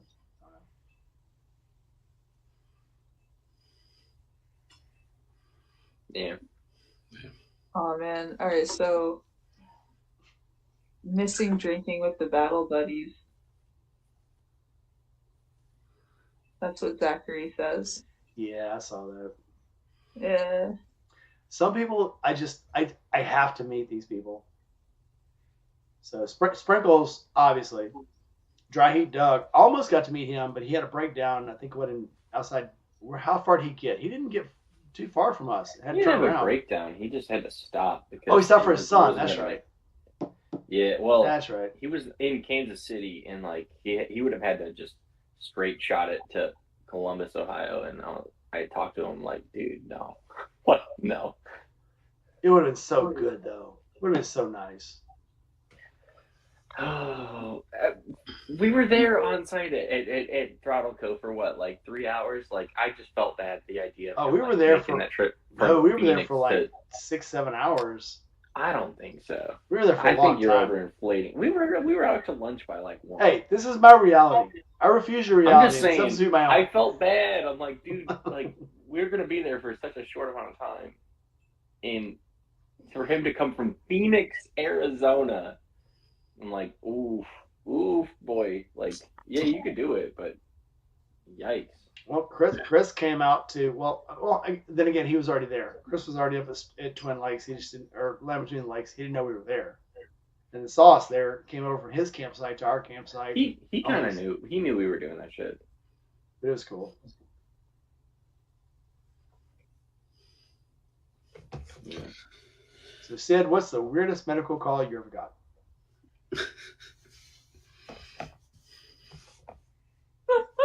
No names, because HIPAA, but I'll share mine if you share yours. Oh, God, I don't even... As soon as I tell you a story, I'm going to be like, wait, no, there's one that's way weirder. There's always one weirder. There's always a weirder one. Always that weirder one. What's the first one that comes to mind? How about that? Let me tell you mine, I'll come back to you. Okay. So overseas, they have TCNs. They call them third country nationals. So we're either on Iraq or Kuwait, and third country nationals are the ones that those countries hire from other countries to bring in to do menial service work, like trash, beauty parlors, fucking facials, work in the restaurant, work in the fucking the side huts, like the China hut that's not really a China hut, the Taco Bell that only has goat cheese, and then, the dining facilities. Dude, I can tell you some fucking stories, and I will. Next time, I'll fucking tell you. But anyway, so one of the beauty parlors had these girls from, like, Russia, Singapore, Bahrain. They were all in there working. And when I was over in 2005, these girls had gone over and got waxings and got bacterial infections, got staph infections. Yes. Yeah. I think I've told Juice this story. Yeah. I was gonna say, I think I've heard this story. Yeah. So I'm like, so they would get pedicures and manicures, and their fingernails would get infected. So when I went back in 06, and then again when I went back in 08, I would tell the girls, don't get manicures, don't get pedicures, don't get fucking waxings, because they reuse the wax. They don't clean the instruments. You'll get a bad infection. Yeah. So in 08, when I go back, one of the girls comes up and she goes, I was a combat lifesaver. And the difference in a combat lifesaver and your combat doctor was whatever I treat doesn't go in your permanent record. Whatever they treat goes in your permanent medical record. So I would go in, evaluate them. And if I could treat it on the spot, like if it was something easy, like an ingrown hair, ingrown toenail, something easy, I could give them some kind of non-narcotic and fix it, or I could just fucking lance something, or I could just wrap it for them, and you're good to go. This girl comes up and says, I gotta show you something. Can you look at this? I'm like, yeah, sure. She goes, well, let's go back to my pod. So when I go to look at it, she like pulls her fucking pants down and her shit is swole up like fucking a giant fucking hot dog bun. And I'm like, holy shit, what the fuck did you do? And she's like, well, I had a bikini waxing. And I'm like, that looks really fucking bad. What the fuck did you do? You didn't get a waxing here, did you? And she goes, yeah, I went to the GCN parlor. God, I told you guys not to fucking go. It was swollen up so bad, very fucking infected. And I'm like, we got to go to doc. And she goes, no, can you do something here? I'm like, again, just like the dude with the fish hook out in Land Between the Lakes. I'm like, I could do something. I have no antibiotics. I have no fucking painkillers. You're going to feel it the whole time, and you'll probably get a worse infection. You've got to go to Big Doc. So I treat her. I take her to Big Doc. He's like, we got to do some IV antibiotics, like now. So they put her antibiotics. It doesn't fucking do anything. They're like, we have to fucking lance it. We have to put fucking tricots in it. We have to cut the fucking flesh because it's so infected, it's not circulating. It's starting to go, and within a small amount of time, it'll go gangrenous. So when they cut it to let all the fucking fluid out, because it's not circulating because it's swollen so bad, it's cut off the circulation. That when they cut it, it smells like, you ever gone behind a cafeteria and smelled the garbage behind a cafeteria? How bad it smells? That's what it smelled like. And I'm like, he's like, push real hard against it and hold it. And I'm like, ooh, I'm good. I'm good. I'm good. But yeah, it was that fucking bad. So that was the worst I've ever had to deal with. Okay, Sid, your turn. Mine's like from more mental health aspect of it, you know. So I guess there's a lot of really good stories. Did you get all right? So the most ridiculous or the most like your choice? Oh God, my choice. Oh shit. Oh. So there was someone who was convinced, absolutely convinced, that whenever they walked outside, that they were in space. And the facility itself was a spaceship. Oh, wow. No kidding. So every time they walked out to get their vitals done, so like we had this area, like a different area for them to get their blood work done and stuff, which they had done weekly. This lady would just hold her breath because she thought that it was a spaceship and she was outside of the spaceship, which is fucking fantastic. So there's that. We've also had to deal with the most recent one. All right, so someone shot up so many drugs of unknown origin. Like the person didn't even remember. They were just. I got a call and they were like, "Hey, this dude looks like he's gonna beat the shit out of someone. Come over here quick." So I'm like, "All right, let me get the crew together." So I got the crew together. We go down. And it's this guy doing the haka dance, you know, like the. I like coffee, so do you, blah blah. Yeah, I walk up to him like I tap him on the shoulder while he's doing this dance, and he just stops and he stands straight up and he's like, "I'm sorry, what did I do?" And I'm like, "Are you okay?" And he goes, yes. I'm sorry, did I bump you? And I was like, no, are you good, bro? And he's like, I'm just dancing. And I'm like, you can dance if you want to. You can dance if you want to. You can leave your friends behind. Because their friends don't dance, and if they don't dance, well, they're no friends of mine. Exactly. So like he's just going about it, and then at one point, like I'm kind of close to him, so he nudges me accidentally, and instantly he just snaps right to attention after he nudges me, and he's like, "I'm so sorry, man, that I hit you." And I'm like, "You didn't hit me, you nudged me." And he's like, "I'm so sorry." And then he just like says, "I won't do it again. I won't do it again." 2 seconds later, he goes back to the haka dance. Sight patients are the best. Dry Heat Doug.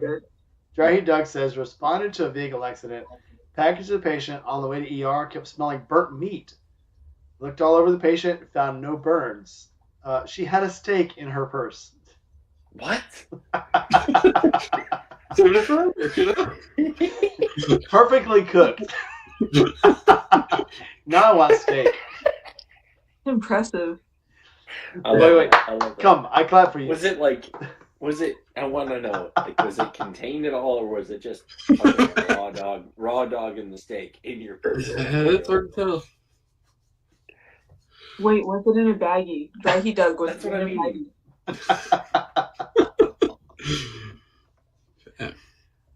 Yeah. You know, there was somebody at work one time that those like devil's toe suckers, like the world's hardest challenge things, sucked on one called the devil's toe for 4.5 minutes. I understood that in a totally different way. What? Yeah, sorry. I had this devil toe sucker one time. What? I didn't have it. It was somebody at work. And, Wait, tell me more. But I guess within like 20 minutes, his throat had swelled up so much he couldn't breathe. So they had to get the medical team to send out the cart to pick him up off the side of the line because he couldn't even go to medical. And somebody like even went to the cafeteria and bought him a thing of milk, and they're like, "Dude, you need to drink this, or else you're not gonna be able to breathe." Or he's like, "No, I'm fine." And like I think it says anything over 30 seconds, you're a completely insane moron. And he did it for like 4.5 minutes. Doug says, "Nope, just in her purse, no bag." Oh yeah, saving that one for later. Foodie dedication. Yeah. You want everything in your bag to have the smell, taste of cooked steak. Yep, nailed it. Devin, you started that story, and I was like, she was sucking toes. What? and then her throat closed off. It was a guy, not even a girl. Sounds like athlete's feet. I'm just gonna say. That was some guy that made a bet.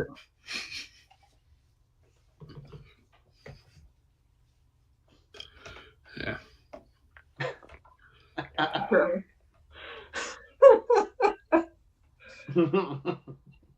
I mean, everybody's got their kinks, but what? If you ever want to get new and interesting stories and then get it, like, God, disappointed in new and interesting ways, join the medical field. Please do. The things that people will do to themselves. Oh, it's unreal. The stories I can never tell, but all the stories I can tell, stand by. Mm-hmm. Hold on to your butts. Someone who those butts. There's literally, all right, so there was this dude who literally thought that he had to take the, what is it? Jeez, the birth control pills, the same birth control pills that his partner was taking. So he was just taking these birth control pills along with his partner, like, we're running out of them, like, halfway through the month. You guys aren't dosing properly. That sounds like a meme. You mean you don't do that? Weird. Will, thanks for coming in. Glad you came in. Have a good one. It's almost like those guys that get worried when they accidentally take their wife's prenatal vitamins. Like, am I gonna get pregnant now? Oh my God, that's way too much folic acid. My balls are gonna shrink. Well, then in. Stand by. Dude, well, if you want your fucking nails to grow and become a fucking seagull, take some fucking prenatal vitamins. Holy shit. Wait, why are we turning into a seagull? I need that explained. The smallest amount further. Okay, so prenatal vitamins have a shitload of folic acid. Yes. And they also have a shitload of collagen to feed the baby. Make bones, make hair, make little collagens. Fucking, what do you call it? Fancy soft bone shit? Yeah, collagen. Uh-huh. No, what's the fancy? We'll just say fancy soft bone. Cartilage. Okay. Anyway, so if you're not feeding a fucking fetus, and you're taking these fucking, because the reason I know this, so when I was in the Navy on a ship, my second job was working at GNC, and these super GNC vitamins, the Mega Man vitamins, and then the super fucking vitamins had a shitload of collagen and fucking folic acid, all these fucking vitamins in them. My fingernails would grow like I was a fucking werewolf. And it was from the extra fucking collagen and what's the fancy S word? Help me out, Sid. I've had almost as many drinks as you. What's the fucking fancy shit? Buddy, I don't even know what Cartilage. Makes your fucking cartilage grow. Cartilage. Yeah, I said that. Anyway, if you're not feeding the fucking baby, it makes your fucking fingernails and your hair grow. You pill pushing son of a bitch. Yeah. So Dry heat Doug ate a seagull. Dry heat Doug ate a seagull? What? He ate a seagull. In South Korea? I'm not surprised. Yeah. Let me finish that story and then I'll tell you more stories. Fuck. Being in the Navy is fucking awesome because you have so many stories. Anyway. So yeah, if you're not feeding a fetus, all that shit just goes to you. And my fingernails and my fucking toenails would grow like fucking crazy. And if you don't fucking trim them, and I know this because I can't tell you what. Never mind. Side story. Fuck. Because then I had to say about my ex and a secret inside story I have with my daughter about flip flops. Never mind. After story. After we get offline, I'll tell you fucking guys. Because yeah.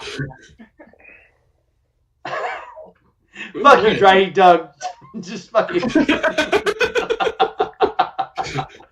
I was thinking of a different word. Not serotonin. Jesus Christ, Sid, help me out. Cartilage. You already said it. It's cartilage. Hi. Nice shirt.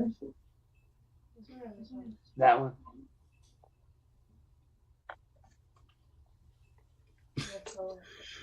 Where did you steal that from? At loose juice in chat. Why is that? My daughter has a stolen boyfriend shirt on. I don't know how to think about this. Oh yeah, dude, no. Stolen boyfriend shirts are the best. Oh, snap. It says retired. Who wants to help me commit murder? No. Oh, wait, Sid, okay. no, Sid. Oh, Jesus has, he has me on the straight and narrow, okay? No. Murder must happen. Do you wanna hide a body? I don't live that life anymore. Hey, she's like, do you want to hide a body? Why? No. You're not allowed to get this close to anybody. oh my gosh. He has a Oh, you can't even hear us now. old jacket that he used to wear back in like freshman year. Oh, He was snap. like famous for this jacket, and then he switched. I'm Oh, contemplating murder. he was famous for that jacket. Oh, And okay. then he switched to like a cooler looking jacket, and so he retired this jacket and it's been back in this closet. And I said, "Hey, what happened to that jacket?" And he goes, "Oh, I don't wear it anymore." And I was like, "Can I have it?" He goes, "Sure." I said, "Have it now." Zachary says he knows a guy who knows a guy. So is there something that I wanted? I don't think this guy's in the circle of trust yet. I wanted something. I know a guy who knows Circle a of guy trust, who knows a and guy. here you That's are. very nice. Here's the circle. Here's you. My dad always said, if you want to hide a body, just take it to a processing plant. Because everything just gets thrown into a pit and then grinded up. They'll never find it. What? I'm tired. It's like 10. Okay. Stay up a little bit longer. I need that idea. All I know is sorry, I was contemplating murder. Where were we? Well, we were talking about how the boy that gave away this hoodie or whatever the hell it is. We've got a circle of trust. He's not in there yet. He's probably over here. He's okay. To be fair, the kid is really nice. I do like him, but he's stealing my baby. Yeah, no, exactly. That's why he's over here. He's a very nice does kid. He love her? Does he love her? He's a very nice kid. He is, but murder. Is he gonna keep her safe? So we have had the talk. She can handle it. Oh, well, okay. As far as safe goes, yeah, she can handle herself. My child's a fucking demon in a dress, but yeah. I can do some murder. What? I can do some Oh no! She said if murder is to be had, she will murder herself. So it is hard. It is hard seeing your baby, walk. Yeah, she'll murder. No.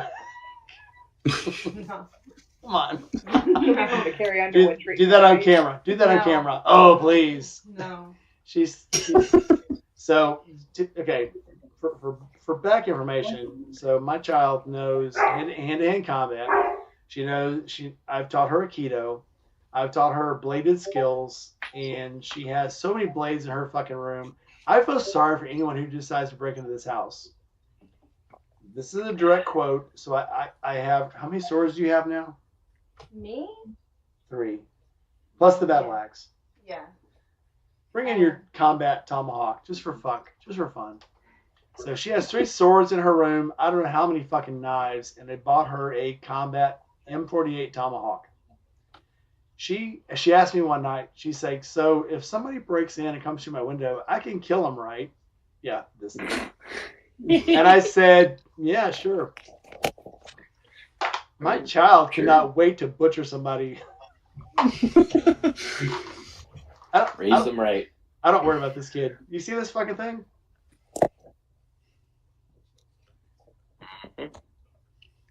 Yeah. So I have one just like this, and but I actually taught her how to wrap a handle, do fucking 550 cord. So I'm not worried about my child. Did you not remember why you got me this? Because I wanted you to kill someone. I mean, what? No, because I kept stealing theirs. Yeah, she kept stealing mine, so I bought her own. You had to make a trade. Whoa, guys! Shelby Daytona is here. Shelby, my dude. No shit. So yeah, Oh, dude. Shelby had a post up earlier with Maverick riding in the back window of his car. It was so fucking cool.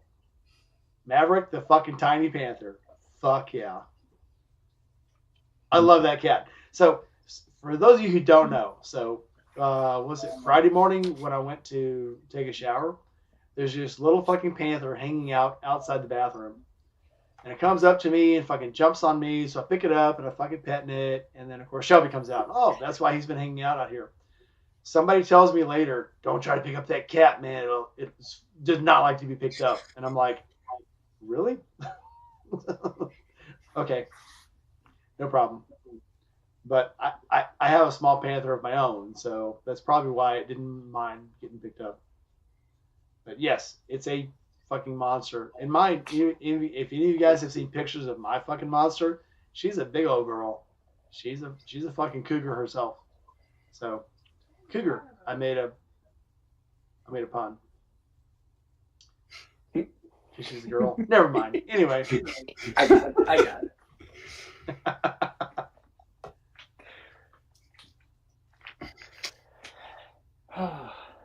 Yeah. Oh yeah, Shelby, yeah. Zach, you want something? don't worry about learning. No, I got. Oh, mine just came in. Hang on. Ooh, come here, you little beast. I know. Craving the affection. Shelby, do you like my pumpkin? I'm going for the spooky aesthetic. You must have heard we were talking about her. Look at this fucker. She looks so dejected.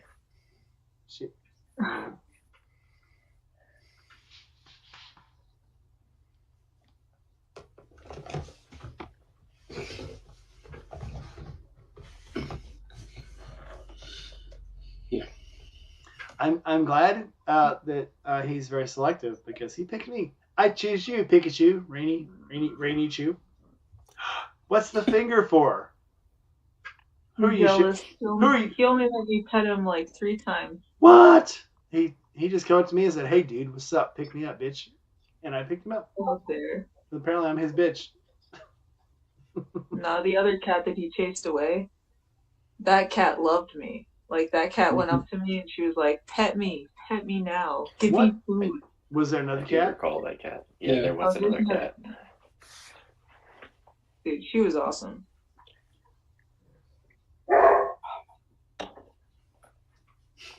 All I was waiting for Diana to come out of the bathroom, and all of a sudden I hear this.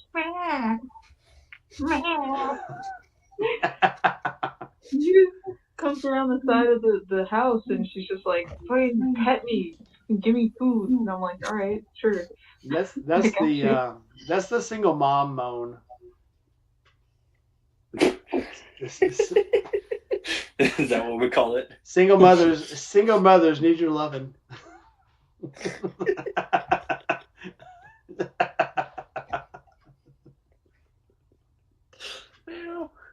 Single mothers need loving too. Oh shit! You know it's true. At this rate, I'm destined to be a stepdad someday. So I get it. Ain't nothing wrong with that, man. No, nothing wrong with that. I'm just saying. Some of the best years of my life was being a stepdad. So, and then they grow up. So. Yeah. Future Stepdads of America. I'm going to join that coalition. I feel you, man. Except not a stepdad, stepmom.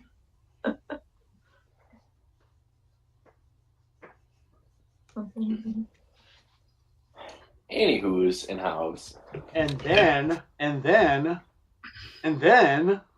there were potato butt sex. What happened? What?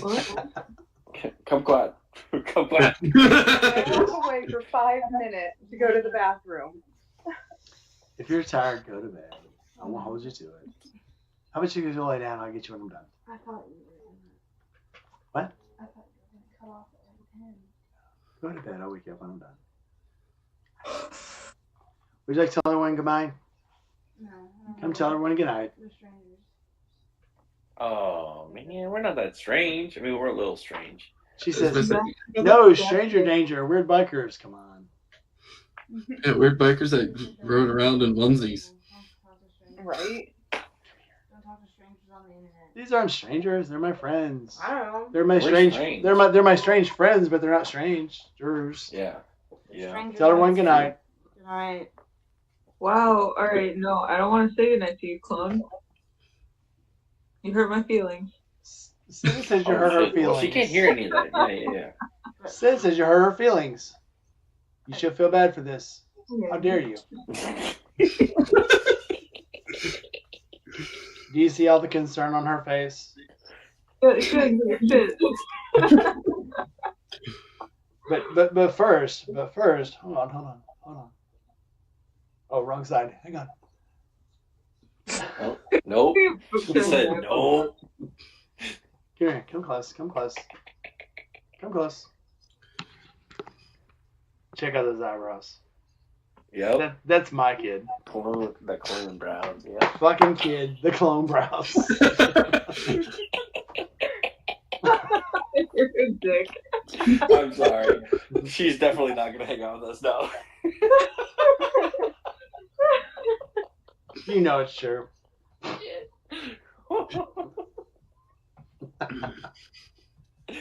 so sorry. Maybe I'm not. I don't know. I'll wake you up. I'm not. What? I'll wake you up. Yeah. We probably should wrap the live Let's- live YouTube portion of tonight. Let's wrap the live TV. Guys, thanks for coming. Yes, Doug, she does have that I'll stab you in the face look a lot because she's my kid. The hard part is I showed her how to stab people in the face, so it's all my fault. That's all. That all comes back to me. Yeah. All right, guys. So closing thoughts. Let's go through some closing moments here. Juice, give me what you got. Come to camp out. Do fun shit with cool people. Say no less, and be kind, and be at the next camp out. Yeah, I mean those are yep. Those are my thoughts. AZ of the DZs.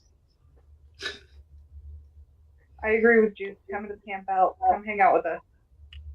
Come do weird shit with us. That's it. Bring your onesie. Bring your onesie. Don't be a bitch. I did notice, so as we had our onesies on, people were like, oh my god, you dudes are fucking freaks. Oh, and then it turned into, God, you guys are, oh, you look so cool. And it was like, don't you wish you all were fucking hot like me? Yeah. Okay, but it was hot, though. No, dude, well, next time, I was dumb. I should have just fucking went ballsy like the rest of you. When I got to the restaurant, I fucking stripped. I'm like, I'm done. Pants gone. Next time, fucking bollocky bare ass in the fucking suit because it was too fucking hot. I was wearing jeans under mine. Yeah, me too. Jeans, I had to take them off, put them on the fucking bike. I'm like, jeans have to fucking go. It was too fucking hot. All right, Devin. The DZ of the AZDZs. Yeah. And just come out, have fun, enjoy yourself. You know, try to help out if you want to. If not, you know, just don't do anything too crazy. Blue in the background. Ooh. Yes, he's very grumpy because we haven't been on the bed. Yeah. But yeah, just prepare to have fun. Have fun. Yeah. All the fun. And don't get embarrassed. Yeah, don't worry about being embarrassed because you're among friends, and I don't say that lightly. Get out there. You will never be among people who you can act a fool with and not regret it as much as you will be at Forgotten Angels because you're with a bunch of fucking fools, and we're all acting like fucking fools. Join in the fucking fool party. Say no less. That's what I meant by that. Say yes to everything. If somebody says you want to go for a ride, yes. Hey, you want to go up to the stage? Yes. You want to go for a fucking onesie ride, dressed like a stupid fucking bunny? Yes, I do. Hell yeah. I do want to dress like a fucking bunny. Just fucking do it. All right, Sid. Say no less, say yes more, and come to the camp out and be cool. And we want to see you there, man. We want to see you and have a good time and hang out with y'all. And if you can take 3 fingers, take 4. Whoa. Whoa. What? That escalated quickly. Yes. I was gonna add something, but I'm gonna walk away now. Like, whoa. I think I broke my clone. You think? Nah, she's fine. She's resilient. It's just that I was gonna say something. Okay, so what do you want to add? Come on. The clone wants to add something. Come here. Come on. No, I'm not putting on the headphones. Do the phonies. That's right, peer pressure. I Oh, was just damn it. gonna say that even if someone finds the onesies annoying, at least you gave someone a conversation started. They're like, oh my gosh, did you see those people in the diner? They were wearing onesies. That's so... Someone made a friend because of you. You know? No, everybody loved us in the diner. Did everyone not love us in the fucking diner? The diner. Oh, they did. They loved us in there. Everybody did. They were like, Yeah. oh, you guys are... So Actually, when we started singing. the funny thing, did you hear what the waitress said when she came up to our table? No. She's like, oh my God, they were so wrong. You guys are so cool. I was just telling everybody how cool you were. They were Yeah, afraid. she's like, you guys are like some of the nicest people we've ever met. They were afraid to come out and serve us. They served that bitch up to us on a fucking platter. Did y'all notice that? Yeah, a little bit. Mm-hmm. And then she came out. She goes, "You guys are so cool, and think you tipped so well." Yeah, we're fucking. That's what we do. That's Like right. we weren't your true. They were real afraid. bikers. They were We afraid to wearing come out and onesies. serve us. Yeah. Like, what are we gonna worry about? We're dressed as fucking rabbits, pandas, and fucking dragons. What are you worried about? Those all have rabies. You think we're gonna fucking take the place over dressed as fucking rabbits and pandas? Really? Yeah. Come on. They were afraid you were going to be the Monty Python rabbit. Long pointy teeth.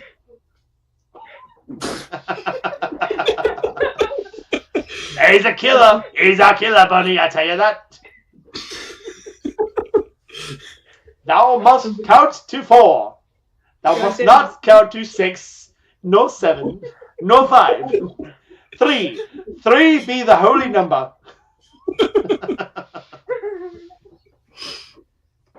But in all seriousness, like, come to the camp out, have a great time. Also, Juice gives the best hugs. Just saying. I thought I was up there somewhere. I don't know, man. We'll also give good hugs. Maybe I should put some more pelvic thrust in it. I don't know. Well, Next time. I don't think it's the pelvic thrust. I think it's the sheer Are you quantity sure? of man. The It's the juice. sheer Are you quantity sure? of me.